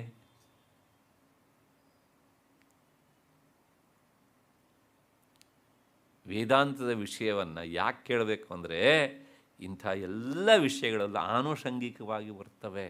ನಮ್ಮ ಮೇಲೆ ಆಕ್ರಮಣ ಮಾಡುವ ಜನ ಇರ್ತಾರಲ್ಲ, ಅವರಿಗೆಲ್ಲ ಹೇಳಲಿಕ್ಕೆ ಈಗ ಉತ್ತರ ಇಲ್ಲಿ ಸಿಗ್ತದೆ ಇಲ್ಲಿ. ಹಾಗಾಗಿ ಅಷ್ಟು ಹಿನ್ನೆಲೆಯಲ್ಲಿ ಯಾವ ದೇವರೂ ಸಹ ಪಾಪನೂ ಸಹ ತಗೊಳ್ಳೋದಿಲ್ಲ, ಪುಣ್ಯವನ್ನು ಸಹ ತಗೊಳ್ಳೋದಿಲ್ಲ. ಹಾಗಿದ್ರೆ ಅದಕ್ಕೆ ಪರಿಹಾರ ಏನು? ಅನುಭವಿಸಿಯೇ ನಾವು ಕಳ್ಕೊಳ್ಬೇಕು, ನಂಬರ್ 1.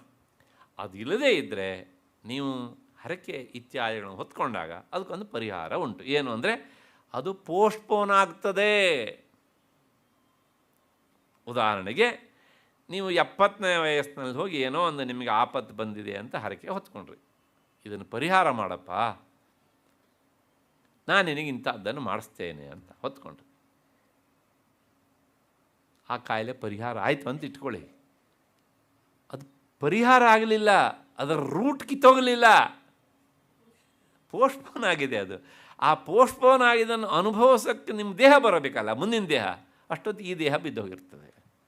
ನೆಕ್ಸ್ಟ್ ಇಲ್ಲಿ ಪೆಂಡಿಂಗ್ ಇತ್ತಲ್ಲ, ಅದು ಹುಟ್ಟುಡ್ತಾನೆ ಕಟ್ಕೊಂಡು ಬರ್ತಾನೆ ಅದನ್ನು ಅಷ್ಟೇ. ಅದಕ್ಕೋಸ್ಕರ ಹೇಳ್ತಾರೆ, ನಾವು ನಮ್ಮಲ್ಲಿ ತುಂಬ ಜನ ಹೇಳ್ತಾರೆ, ಯಾವ ಜನ್ಮದಲ್ಲಿ ಏನು ಪಾಪ ಮಾಡಿದ್ನೋ ನಾನು. ನಂದಲ್ಲ ಮಾತು, ನಾವೆಲ್ಲರೂ ಇದನ್ನು ಕಾಮನ್ನಾಗಿ ಹೇಳ್ತೇವೆ. ಇಲ್ಲಿ ಏನೂ ಕಾಣೋದಿಲ್ಲ, ತಪ್ಪು ಮಾಡಿದ್ದು ಎಲ್ಲಿಂದ ಬಂತು ಅದು? ಅದೇ ಪೋಸ್ಟ್ಪೋನ್ಮೆಂಟು, ತಳ್ಳಿದ್ವಲ್ಲ ಅದು ಅಲ್ಲಿ ಬಂದು ಹೋಗ್ತದೆ. ಹಾಗಿದ್ರೆ ಏನು ಪರಿಹಾರ? ಏನಿಲ್ಲ. ಜ್ಞಾನಿಗಳು ಅದಕ್ಕೋಸ್ಕರ ನಾಭುಕ್ತಂ ಕ್ಷೀಯತೆ ಕರ್ಮ, ನೀನು ಮಾಡಿದ್ದು ಅನುಭವಿಸದೇ ಅದು ಸವಿಯೋದಿಲ್ಲ. ಅದು ಹೋಗಬೇಕು ಅಂತಾದರೆ ಒಂದೇ ಒಂದು ಕೊನೆಗೆ ಅಲ್ಟಿಮೇಟ್ ಆನ್ಸರ್, ಜ್ಞಾನಾಗ್ನಿ ಸರ್ವಕರ್ಮಾಣಿ ಭಸ್ಮಸಾತ್ ಕುರಿತೆ ಅರ್ಜುನ. ಜ್ಞಾನದಿಂದ ಮಾತ್ರ. ಯಾಕೆ ಜ್ಞಾನ ಅದು ಬೆಳಕು. ಬೆಳಕು ಅಂದರೆ ತೇಜಸ್ಸು, ತೇಜ ಅಂದರೆ ಸುಡುತ್ತೆ. ಹಾಗಾಗಿ ಅದು ಪಾಪವನ್ನು ಸಹ ಸುಡುತ್ತೆ. ಆದರೂ ಪ್ರಾರಬ್ಧ ಕರ್ಮ ಅನ್ನೋದು ಉಂಟಲ್ಲ, ಅದನ್ನು ಅನುಭವಿಸಲೇಬೇಕು. ಸಂಚಿತ ಆಗಾಮಿ ಎರಡು ಕ್ಷಯ ಆಗುತ್ತೆ. ಎಷ್ಟು ಕ್ಲಿಯರಾಗಿ ಹೇಳುತ್ತೆ ಶಾಸ್ತ್ರ. ನಾದತ್ತೆ ಕಸ್ಯಚಿತ್ ಪಾಪಂ ನ ಚೈವ ಸುಕೃತಂ ವಿಭು. ಅಂದರೆ ನಾವು ದೇವಾಲಯಕ್ಕೆ ಹೋಗಿ ಇದನ್ನು ಕೇಳ್ಕೊಂಡಾಗ ನಮ್ಮ ಪಾಪವನ್ನು ಆ ದೇವಾಲಯದಲ್ಲಿರುವ ದೇವತೆ, ಅದು ಅಲ್ಲಿರೋದಂತಲ್ಲ, ಯಾವುದೇ ದೇವತೆಗೆ ನೀವು ಹೇಳ್ಕೊಂಡ್ರೂ ಸಹ ಆಕೆ ಅಥವಾ ಅದು ನಮ್ಮ ಪಾಪವನ್ನು ಸ್ವೀಕಾರ ಮಾಡೋದಿಲ್ಲ. ಪುಣ್ಯ ಸ್ವೀಕಾರ ಮಾಡೋದನ್ನು ಪುಣ್ಯವನ್ನು ಸ್ವೀಕಾರ ಮಾಡೋದಿಲ್ಲ. ಹಾಗಾಗಿ ಯಾರೂ ಹೆದರ್ಕೊಳ್ಳೋ ಅವಶ್ಯಕತೆ ಇಲ್ಲ. ಅಂದರೆ ಹ್ಯಾಕ್ ಮಾಡ್ತಾಳೆ ಅವಳು ನಮ್ಮ ಪುಣ್ಯವನ್ನು ಅಂತ ಯಾರೂ ಗಾಬರಿ ಆಗಬೇಕಾದಿಲ್ಲ. ಹ್ಯಾಕೆಲ್ಲ ಅದನ್ನು ನಾವು ಮಾಡ್ಕೊಂಡಿದ್ದೆವು, ಅವಳೇನೂ ಮಾಡೋದಿಲ್ಲ ಇದನ್ನು. ಅಷ್ಟು ಹಿನ್ನೆಲೆಯಲ್ಲಿ ಇತಿ ಭಗವದ್ವಚನಾತ್, ಸ್ವತಃ ಗೀತೆಯಲ್ಲಿ ಕೃಷ್ಣನೂ ಹೇಳಿದ್ದಾನೆ, ಮತ್ತು ಉಪನಿಷತ್ತು ಸಹ ಅದನ್ನು ಹೇಳುತ್ತೆ. ಆದ್ದರಿಂದ ಅವಳು ಜಗನ್ಮಾತೆ ಯಾತಕ್ಕೋಸ್ಕರ ನರ್ತನ ಲಾಸ್ಯವನ್ನು ನೋಡ್ತಾಳೆ ಅಂತಂದರೆ ಅದು ಕೇವಲ ಆತ್ಮತೃಪ್ತಿಗಾಗಿ ಅಲ್ಲ, ಅದೊಂದು ಸಹಜವಾದ ಕ್ರಿಯೆ, ಅಕಾರಣವಾಗಿ ನಡೆಯುವಂಥ ಒಂದು ಕೆಲಸ ಅಷ್ಟೇ ಆನ್ಸರ್.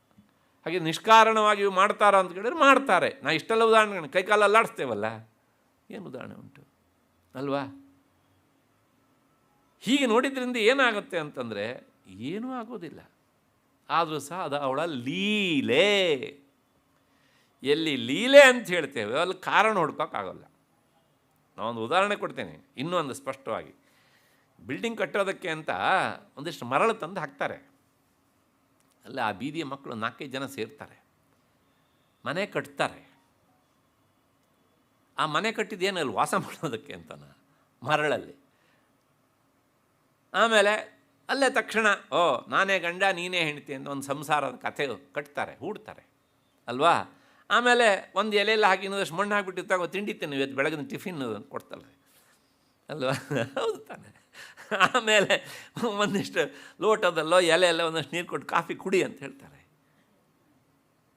ಅಲ್ವಾ? ಕುಡಿದು ಹಾಗೆ ಮಾಡ್ತಾರೆ. ಅಷ್ಟೊತ್ತಿಗೆ ಒಳಗಡೆಯಿಂದ ಅಮ್ಮ ಕರೀತಾರೆ, ಬರ್ರೋ ಎಲ್ಲರೂ ಆಗಲಿಂದ ಆಟ ಆಡ್ತಾ ಇದ್ದೀರಿ, ಕೊಡ್ತೇನೆ ಬೋರ್ನವಿಟಾನೋ ಕಾಫಿನೋ ಏನೋ ಕೊಡ್ತೇನೆ ಅಂತ.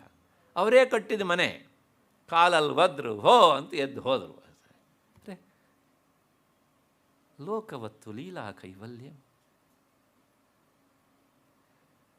ಕ್ಷಣಕಾಲ ವಿಚಾರ, ನಾವೆಲ್ಲ ಇದನ್ನು ಮಾಡೇ ಬೆಳೆದವರಲ್ವ. ಹಾಗಿದ್ರೆ ಏನಿತ್ತು ಉದ್ದೇಶ? ಲೀಲೆ, ಅದೊಂದು ಆಟ ಅಷ್ಟೇ ಅಲ್ಲ. ಹಾಗೆ ಆ ಜಗನ್ಮಾತೆ ವಿಲಾಸಗಳಲ್ಲಿ ಆ ಲಾಸ್ಯವನ್ನು ನೋಡ್ತಾಳವಳು ಅಷ್ಟೇ. ಅದಕ್ಕಿಂತ ಮಾಡುವವರಿಗಾಗ ಆ ಜಗನ್ಮಾತೆಯೇ ನೋಡ್ತಾಳೆ ಅಂದರೆ ಎಷ್ಟು ಸಂತೋಷ ಅಲ್ವ. ಈ ಹಿನ್ನೆಲೆಯಲ್ಲಿಯೇ ದೇವಾಲಯಗಳಲ್ಲಿ ನರ್ತನದ ಸೇವೆ, ಯಕ್ಷಗಾನದ ಸೇವೆ, ಸಂಗೀತ ಕಾರ್ಯಕ್ರಮ. ಜಗನ್ಮಾತೆಗೆ ನಾನೇನೋ ಕೊಟ್ಬಿಟ್ಟೆ, ನನ್ನ ಕಂಠಸಿರಿಯನ್ನು ದಾನ ಮಾಡಿದೆ ಅಲ್ಲ.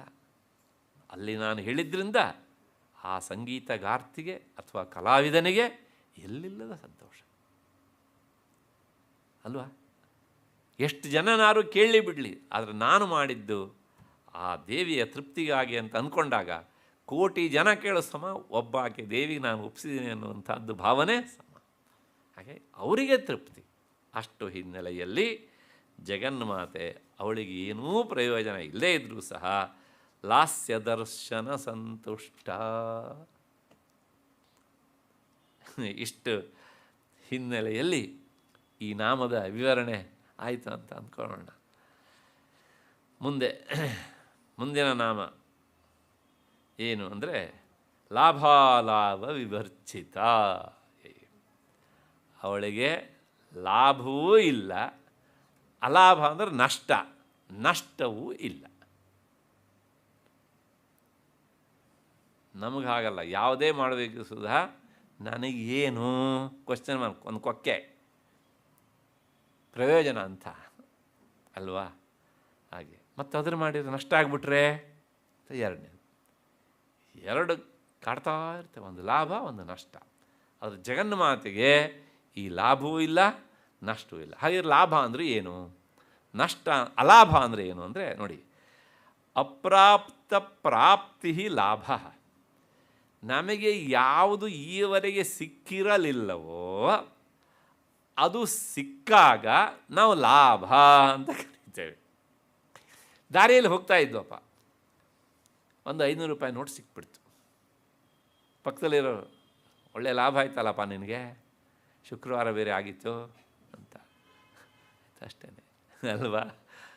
ಸುಮ್ಮನೆ ಅರ್ಥ ಮಾಡಿಸೋದಕ್ಕೆ ಹೇಳ್ತಾ ಇದ್ದೇನೆ.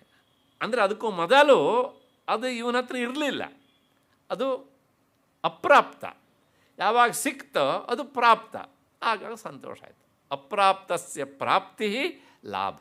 ಯಾವುದು ಈವರೆಗೆ ಇರಲಿಲ್ವೋ ಅದನ್ನು ಪಡೆಯುವುದೇ ಲಾಭ. ಸರಿ, ಹಾಗಿದ್ರೆ ಮುಂದೆ ಅಲಾಭ ಅಂದರೆ ಏನು ಅಂತಂದರೆ ಕೃತೇಪಿ ಯತ್ನೇ ತದಪ್ರಾಪ್ತಿ ಅಲಾಭ. ಪ್ರಯತ್ನ ಮಾಡಿದರೂ ಸಹ ಯಾವುದ್ರ ಬಗ್ಗೆ ಪಡ್ಕೊಳ್ಬೇಕು ಅಂತ ಪ್ರಯತ್ನ ಮಾಡಿದರೂ ಸಹ ಅದು ಕೈಗೂಡದೇ ಇದ್ದರೆ ಅದಕ್ಕೆ ಹೆಸರು ಅಲಾಭ. ಕೆಲವು ಜನ ನೋಡಿ ಎಷ್ಟೆಲ್ಲ ಪ್ರಯತ್ನ ಮಾಡ್ತಾರೆ, ಪಾಪ ಏನು ಕೈ ಹತ್ತೋದಿಲ್ಲ, ಕೈಗೂಡೋದಿಲ್ಲ, ಅವರಿಗೆ ಅಲಾಭ, ಅದೇ ನಷ್ಟ. ಈಗ ಜಗನ್ಮಾತೆಗೆ ಸಿಗದೇ ಇರುವುದು ಸಿಕ್ಕಿ ಲಾಭ ಆಗೋದು ಅನ್ನೋದಿಲ್ಲ. ಯಾಕೆಂದರೆ ಅವಳಿಗೆ ಸಿಗದೇ ಇರುವುದು ಅನ್ನೋದೇ ಇಲ್ಲ. ಹಾಗಾಗಿ ಅವಳಿಗೆ ಹೊಸದಾಗಿ ಲಾಭ ಇಲ್ಲ. ಹಾಗಿದ್ರೆ ಪ್ರಯತ್ನ ಮಾಡಿಯೂ ಸಹ ಸಿಗದೇ ಇದ್ದರೆ ಏನಾದ್ರು ಅಲಾಭ ಅಂದರೆ ಪ್ರಯತ್ನ ಮಾಡೋದೇ ಇಲ್ಲ. ಹಾಗಾಗಿ ಅವಳು ಅಲಾಭ ಅನ್ನೋದು ಇಲ್ಲವೇ ಇಲ್ಲ. ಯಾಕೆಂದರೆ ಅವಳು ಆಪ್ತ ಕಾಮಳು ಸದಾ ತೃಪ್ತಳು, ಕಳ್ಕೊಳ್ಳೋದು ಇಲ್ಲವೇ ಇಲ್ಲ. ಅವಳು ಐಶ್ವರ್ಯ ಎಷ್ಟು ಕೊಟ್ಟರೂ ಸಹ ಅವಳು ಐಶ್ವರ್ಯ ಕಡಿಮೆ ಆಗುವುದಿಲ್ಲ. ಹಾಗಾಗಿ ಯತ್ನೇ ಕೃತೆ ಅಪಿ ತದಪ್ರಾಪ್ತಿ ಅಲಾಭ ತಾಭ್ಯಾಂ ವಿವರ್ಜಿತ.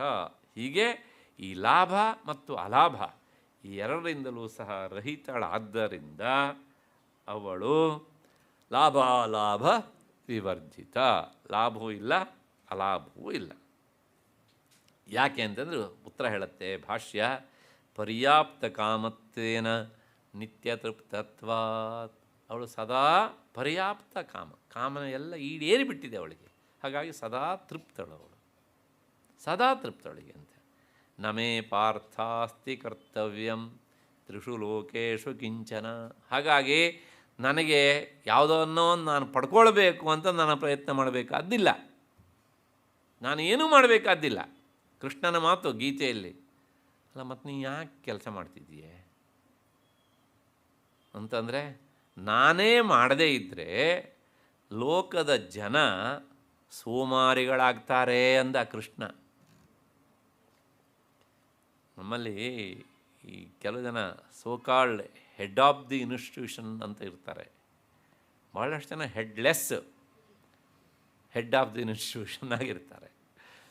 ಅವರೇ ಶುದ್ಧ ಸೋಂಬೇರಿಗಳು. ಯಾವಾಗಲೂ ಅಷ್ಟೇ, ಆ ಸೋಕಾಲ್ಡ್ ಹೆಡ್ಡು ಅವನು 50% ಚುರುಕಾಗಿದ್ದರೆ ಅವನು ಸಬಾರ್ಡಿನೇಟ್ಸು 20% ಚುರುಕಾಗಿ ಕೆಲಸ ಮಾಡ್ತಾರೆ. ಲೋಕದ ನಿಯಮ. ಅವನೇನಾರು 20% ಚುರುಕಾಗಿದ್ದರೆ ಇವರು 1%. ಚೆನ್ನಾಗಿ ಗೊತ್ತಿರ್ತದೆ ಅವರಿಗೆ, ಇವನು ಎಷ್ಟೊತ್ತಿಗೆ ಇಲ್ಲಿ ಹೋಗ್ತಾನೆ, ಎಷ್ಟೊತ್ತಿಗೆ ಬರ್ತಾನೆ, ಬಂದರೂ ಸಹ ಏನೇನು ವ್ಯವಹಾರ ಮಾಡ್ತಾನೆ. ಹಾಗಾಗಿ ಇವನಿಗೆ ಹೇಗೆ ನಾವು ಚಳೆಕಾಯಿ ತಿನ್ನಿಸ್ಬೋದು. ಎಲ್ಲೋಗಿದೆ ಅಂದರೆ, ಅಯ್ಯೋ ಇಲ್ಲೇ ಇದ್ನಲ್ಲ ಸರ್, ಯಾಕೆಂದರೆ ಅವನು ಕೂತಲ್ಲೇ ಇರೋದಿಲ್ಲ, ಅವನು ಎಲ್ಲೋ ತಿರುಗ್ತಾ ಇರ್ತಾನೆ. ನೋಡಿ ಇಲ್ಲೇ ಇದೆಯಲ್ಲ ಬ್ಯಾಗು, ಅದೇನೇ ID ಕಾರ್ಡು. ಇದನ್ನೆಲ್ಲ ನೋಡಿ ಬೇಸತ್ತಿ ಮಾತನ್ನು ಹೇಳ್ತಿದ್ದೇನೆ ನನಗೆ ಅಂತ. ಹಾಗಾಗಿ ಆ ಮೇಲಿರುವ ವ್ಯಕ್ತಿ ಹೇಗಿರಬೇಕು ಹೇಳಿದರೆ, ಅವನು 100ಕ್ಕೆ 1000ದಷ್ಟು ಚುರುಕಾಗಿರಬೇಕು. ಆಗ ಕೆಳಗಡೆ ಅವರಿಗೆ ಬಿಸಿ ತಾಗ್ತದೆ ಅಂತ. ಈಗ ಆಗ್ತಾ ಇರೋದು ಅದೇ ಸಮಸ್ಯೆ. ನಾ ಖಾऊंगा ಖಾನೆ ಕೆ ಲಿಯೇ ನಹೀ ದೂಂಗಾ. ಎಷ್ಟೊತ್ತಿಗೆ ಮನುಷ್ಯ ಹೋಗ್ತಾನೆ ಅಂತ. ಅದರ ಲೋಕದ ಜನ ಇದ್ದಾರೆ ಅಲ್ವಾ. ಅದು ಹಾಗೆ, ಇಲ್ಲ ಹಾಗಲ್ಲ. ಸದಾ ಖಾऊंगा आप लोगों को भी दूंगा, घर घर में रखूंगा, ऊपर भी रखूंगा नीचे भी रखूंगा ಅಲ್ವಾ.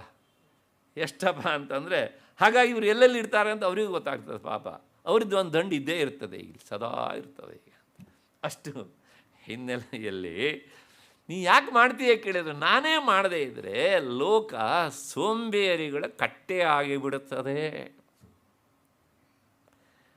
ನಮ್ಮ ಜನ ಎಷ್ಟು ಸೋಮಾರಿಗಳು ಅಂದರೆ, ನಾನು ಹೇಳ್ತಾರೆ ಬರೀ ಆಫೀಸಲ್ಲಿ ಅಷ್ಟೇ ಅಲ್ಲ, ಮನೆಯಲ್ಲೂ ಹಾಗೇನೆ ಭಾಳಷ್ಟು ಜನ ಇರ್ತಾರೆ. ಯಾವುದೋ ಒಂದು ವಸ್ತು ಇರ್ತದೆ, ಆ ವಸ್ತುವನ್ನು ನಾವು ಅಡುಗೆ ಮನೆಯಲ್ಲಿ ಇಡ್ತೇವೆ ಅಂತ ಇಟ್ಕೊಳ್ಳಿ, ಅದ್ರ ಜಾಗ ಅದು. ಅಕಸ್ಮಾತ್ತಾಗಿ ಹಾಲಲ್ಲಿ ಅದಿರ್ತದೆ. ನಾವು ಮನೆಯಿಂದ ಎಂಟ್ರಾಗಿ ಹಾಲು ಮೂಲಕನೇ ಹೋಗುವಾಗ 10 ಸಲ ಓಡಾಡಿದರೂ ಸಹ ನಮ್ಮ ಕಣ್ಣಿಗೆ ಅದು ಕಾಣೋದಿಲ್ಲ. ಯಾಕೆಂದರೆ ನಾವು ಸೋಂಬೇರಿಗಳು, ಸೋಮಾರಿಗಳು. ಅಂದರೆ ಭಾನುವಾರದ ತಮ್ಮಂದಿರು ನಾವು. ಸೋಮವಾರ ಅಂತ ಕಣ್ಣೇ ಕಾಣೋದಿಲ್ಲ. ಕೇಳಿದರೆ ನಾನು ನೋಡಲೇ ಇಲ್ಲ. ಯಾಕಿದೆ ಕಣ್ಣು ಮುಖದ ಮೇಲೆ ಯಾಕೆ ಇಟ್ಟಿದ್ದಾನೆ, ನಾನು ನೋಡಲಿಲ್ಲಪ್ಪ. ಒಂದಲ್ಲದೆ 10 ಸಲ ಗಿಡದು ಇದೇ ಹತ್ರ ನೋಡಲಿ, ಕಾಣಲಿಲ್ಲ. ನಿನ್ನ ಮನೆಯ ವಸ್ತು ಎಲ್ಲಿರಬೇಕು ಅಲ್ಲಿಲ್ಲದೆ ಯಾವ ಜಾಗದಲ್ಲಿ ಇರಬಾರ್ದು ಅಲ್ಲಿದೆ ಅಂತಾದರೆ ಅದನ್ನು ತಗೊಂಡು ಸೇರಿಸ್ಬೇಕು ಅನ್ನೋಂಥ ಮಿನಿಮಮ್ ನಾಲೆಡ್ಜ್ ಇಲ್ಲ ಅಂತಾದರೆ, ನಿನ್ನ ಕಣ್ಣನ್ನು ಗುರುತಿಸೋದಿಲ್ಲ ಅಂತಾದರೆ ಆ ಕಣ್ಣು ಇದ್ದಿದ್ದು ಯಾಕೆ? ಅದು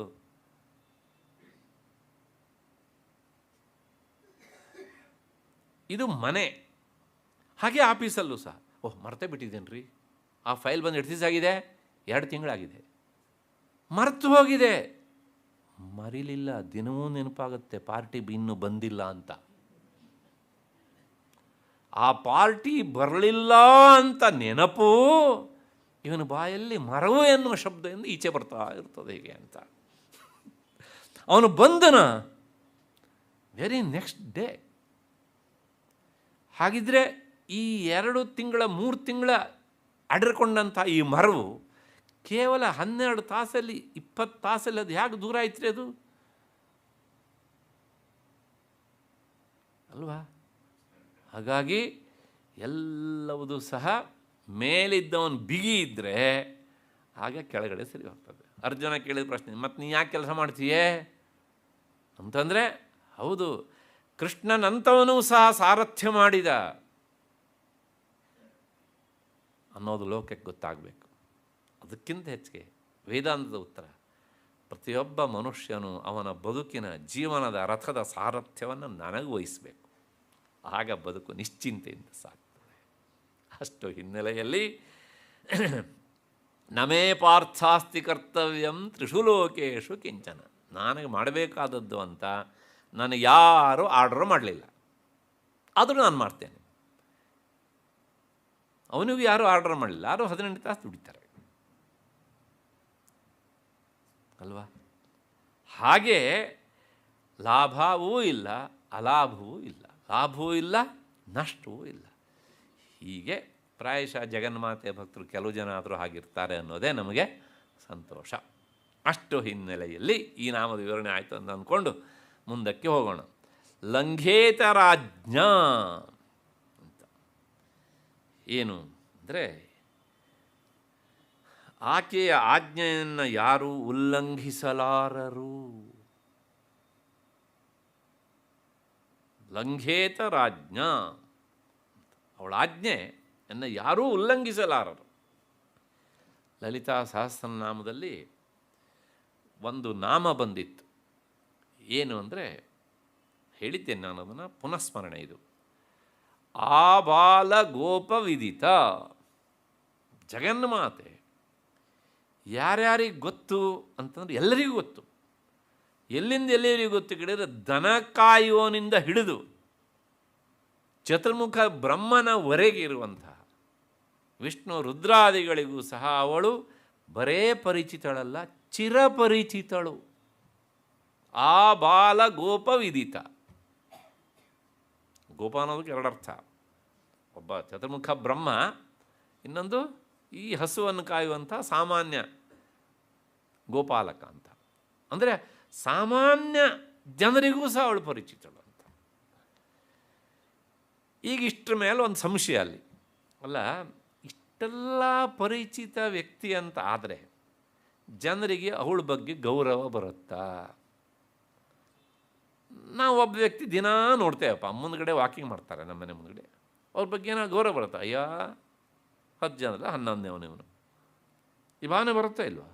ಹಾಗೆ ಜಗನ್ಮಾತೆ ಈ ಬ್ರಹ್ಮನಿಂದ ಹಿಡಿದು ಈ ಪುಟ್ಟ ಹುಡುಗನವರಿಗೆ, ಗೋಪಾಲಕನವರಿಗೆ ಪರಿಚಿತಳು ಅಂತಾದರೆ ಏನು ಮಹಾ ಅವಳು ಅಂದರೆ, ನಮ್ಮ ಕೈಯಲ್ಲಿದ್ದಾಳೆ ಅವಳು ಅನ್ನೋ ತರಹ ಆ ಏನು ಮಹಾ ಅಂತ ಭಾವನೆ ಬರುತ್ತಲ್ಲ, ಅದಕ್ಕೆ ಉತ್ತರ ಹೇಳುತ್ತೆ ಮುಂದಿನ ನಾಮ, ಸರ್ವ ಅನುಲ್ಲಂಘ್ಯ ಶಾಸನ.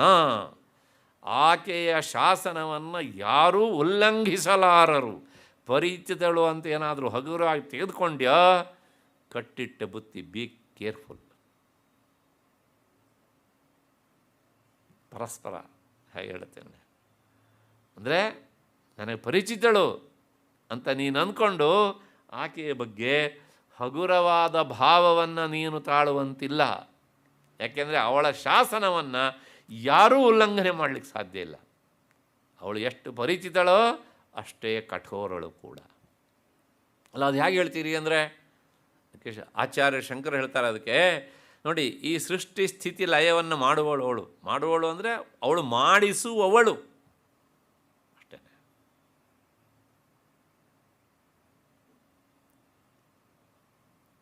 ಲಯ ಆದಮೇಲೆ ಸೃಷ್ಟಿ ಮಾಡಬೇಕು ಅಂತ ಎಷ್ಟೋ ವರ್ಷದಿಂದ ಕಾಯ್ತಾ ಇರ್ತಾನಂತೆ. ಯಾರು? 4 ಮೊಗದ ಬ್ರಹ್ಮ.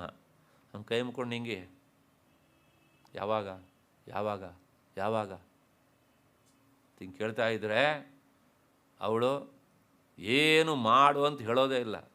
ಸುಮ್ಮನೆ ಒಂದು ಸಲ ತನ್ನ ಕಣ್ಣಿನ ಹುಬ್ಬನ್ನು ಹೀಗೆ ಅಲ್ಲಾಡಿಸ್ತಾಳಂತೆ. ಆ ಹುಬ್ಬಿನ ಅಲ್ಲಾಡುವಿಕೆಯಿಂದಲೇ ಅವನು ಆ ಕೆಲಸ ಶುರು ಮಾಡ್ತಾನೆ.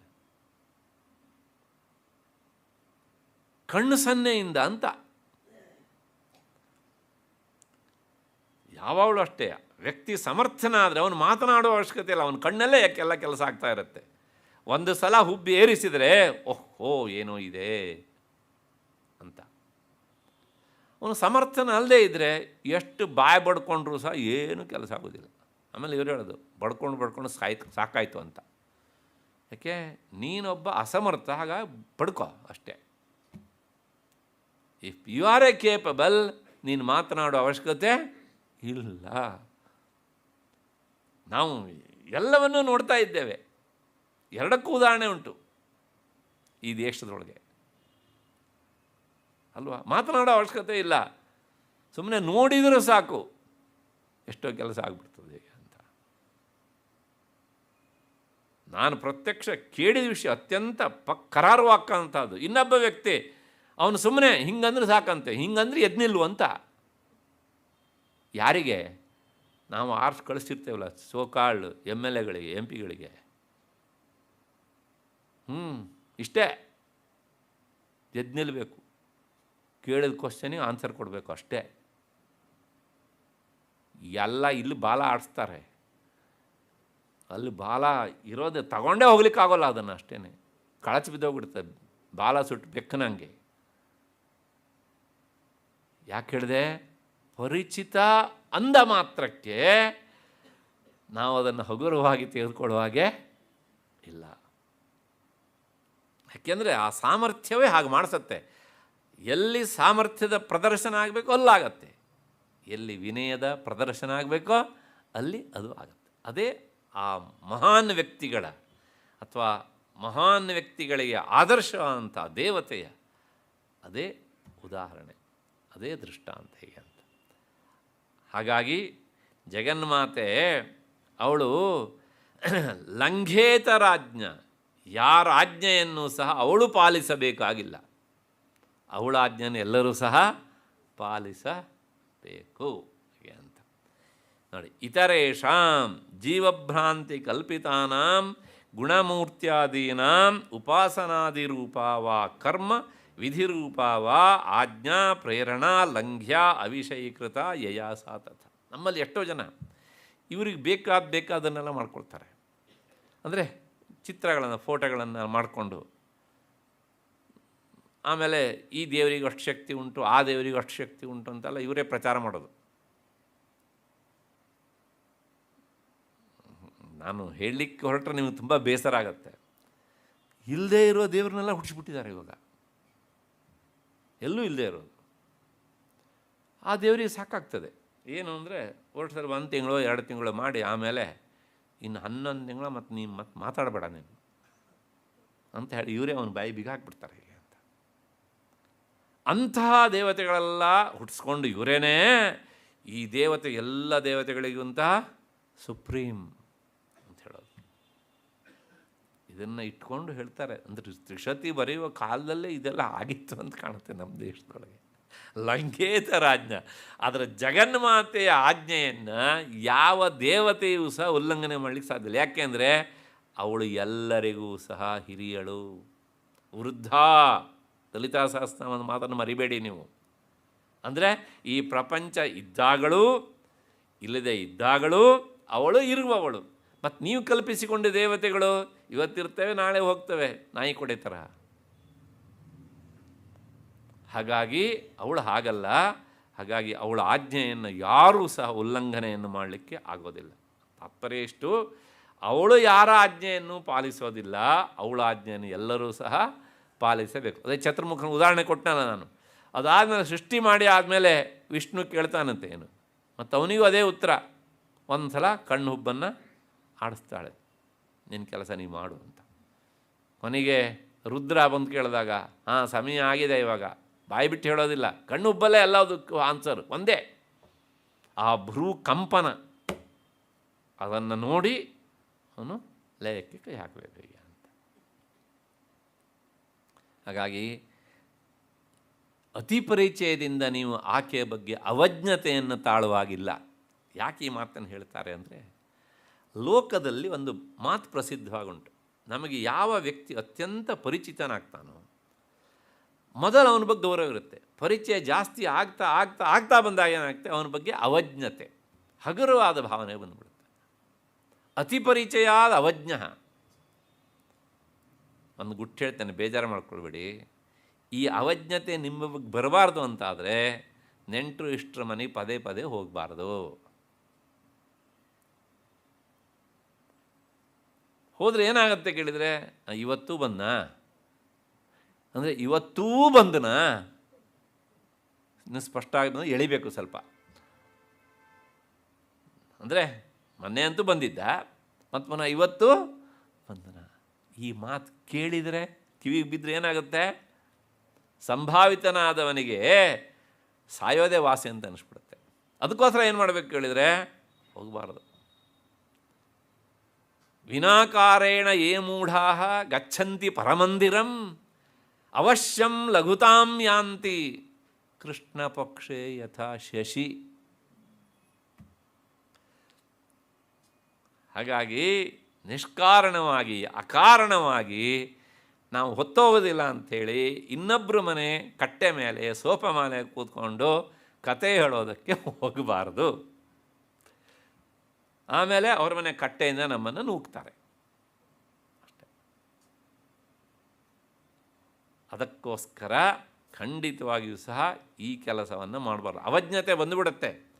ಅದಕ್ಕಾಗಿ ಜಗನ್ಮಾತೆ ವಿಷಯದಲ್ಲಿ ಅವಜ್ಞತೆಯೋ ಇಲ್ಲ, ಅವಜ್ಞತೆ ಇಲ್ಲ.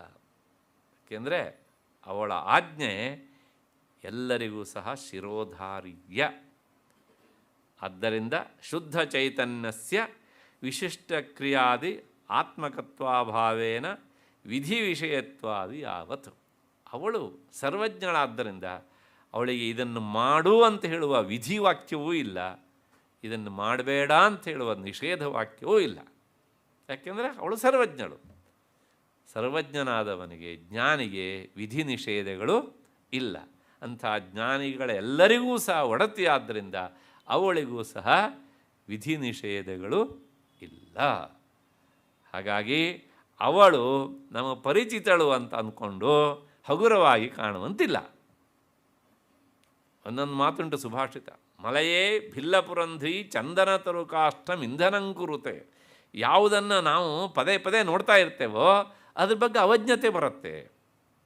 ಮಲೆಯ ಪರ್ವತದಲ್ಲಿರುವಂಥ ಬೇಡರ ಹೆಣ್ಣು ಮಗಳು ಪ್ರತಿದಿನವೂ ಅಡುಗೆ ಮಾಡೋದಕ್ಕೆ ಶ್ರೀಗಂಧದ ಕಟ್ಟಿಗೆಯನ್ನು ಸೌದೆಯನ್ನು ಹಾಕ್ತಾ ಇದ್ಲಂತೆ ಒಲೆಗೆ. ಯಾಕೆ? ಅವಳಿಗೆ ಅಷ್ಟು ಅಗ್ಗ ಅದು ಅಷ್ಟೇ ಅಲ್ವಾ?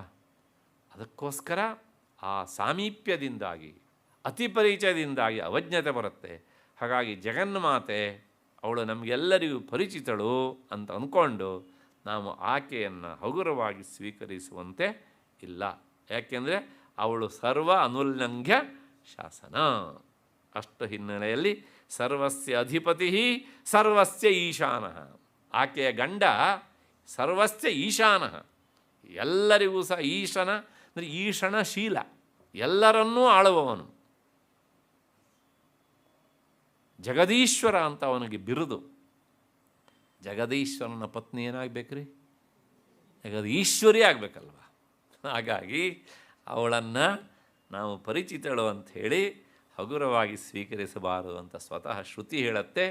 ಈಶ್ವರಸ್ಯ ಸರ್ವನಿಯಂತೃತ್ವೇನ ಸ್ವ ಇತರ ನಿಯಾಮ್ಯತ್ವಾದಿತಿ ಜ್ಞಾತವ್ಯಂ. ಅವರು ಇನ್ನೂ ಬೇರೆಯವರನ್ನ ನಿಯಮನಗೊಳಿಸುವವರೇ ಅಷ್ಟೇ ಹೊರತು ಇನ್ನೊಬ್ಬರ ಯಾವ ನಿಯಮನಕ್ಕೂ ಸಹ ಒಳಪಡುವವರು ಅಲ್ಲ.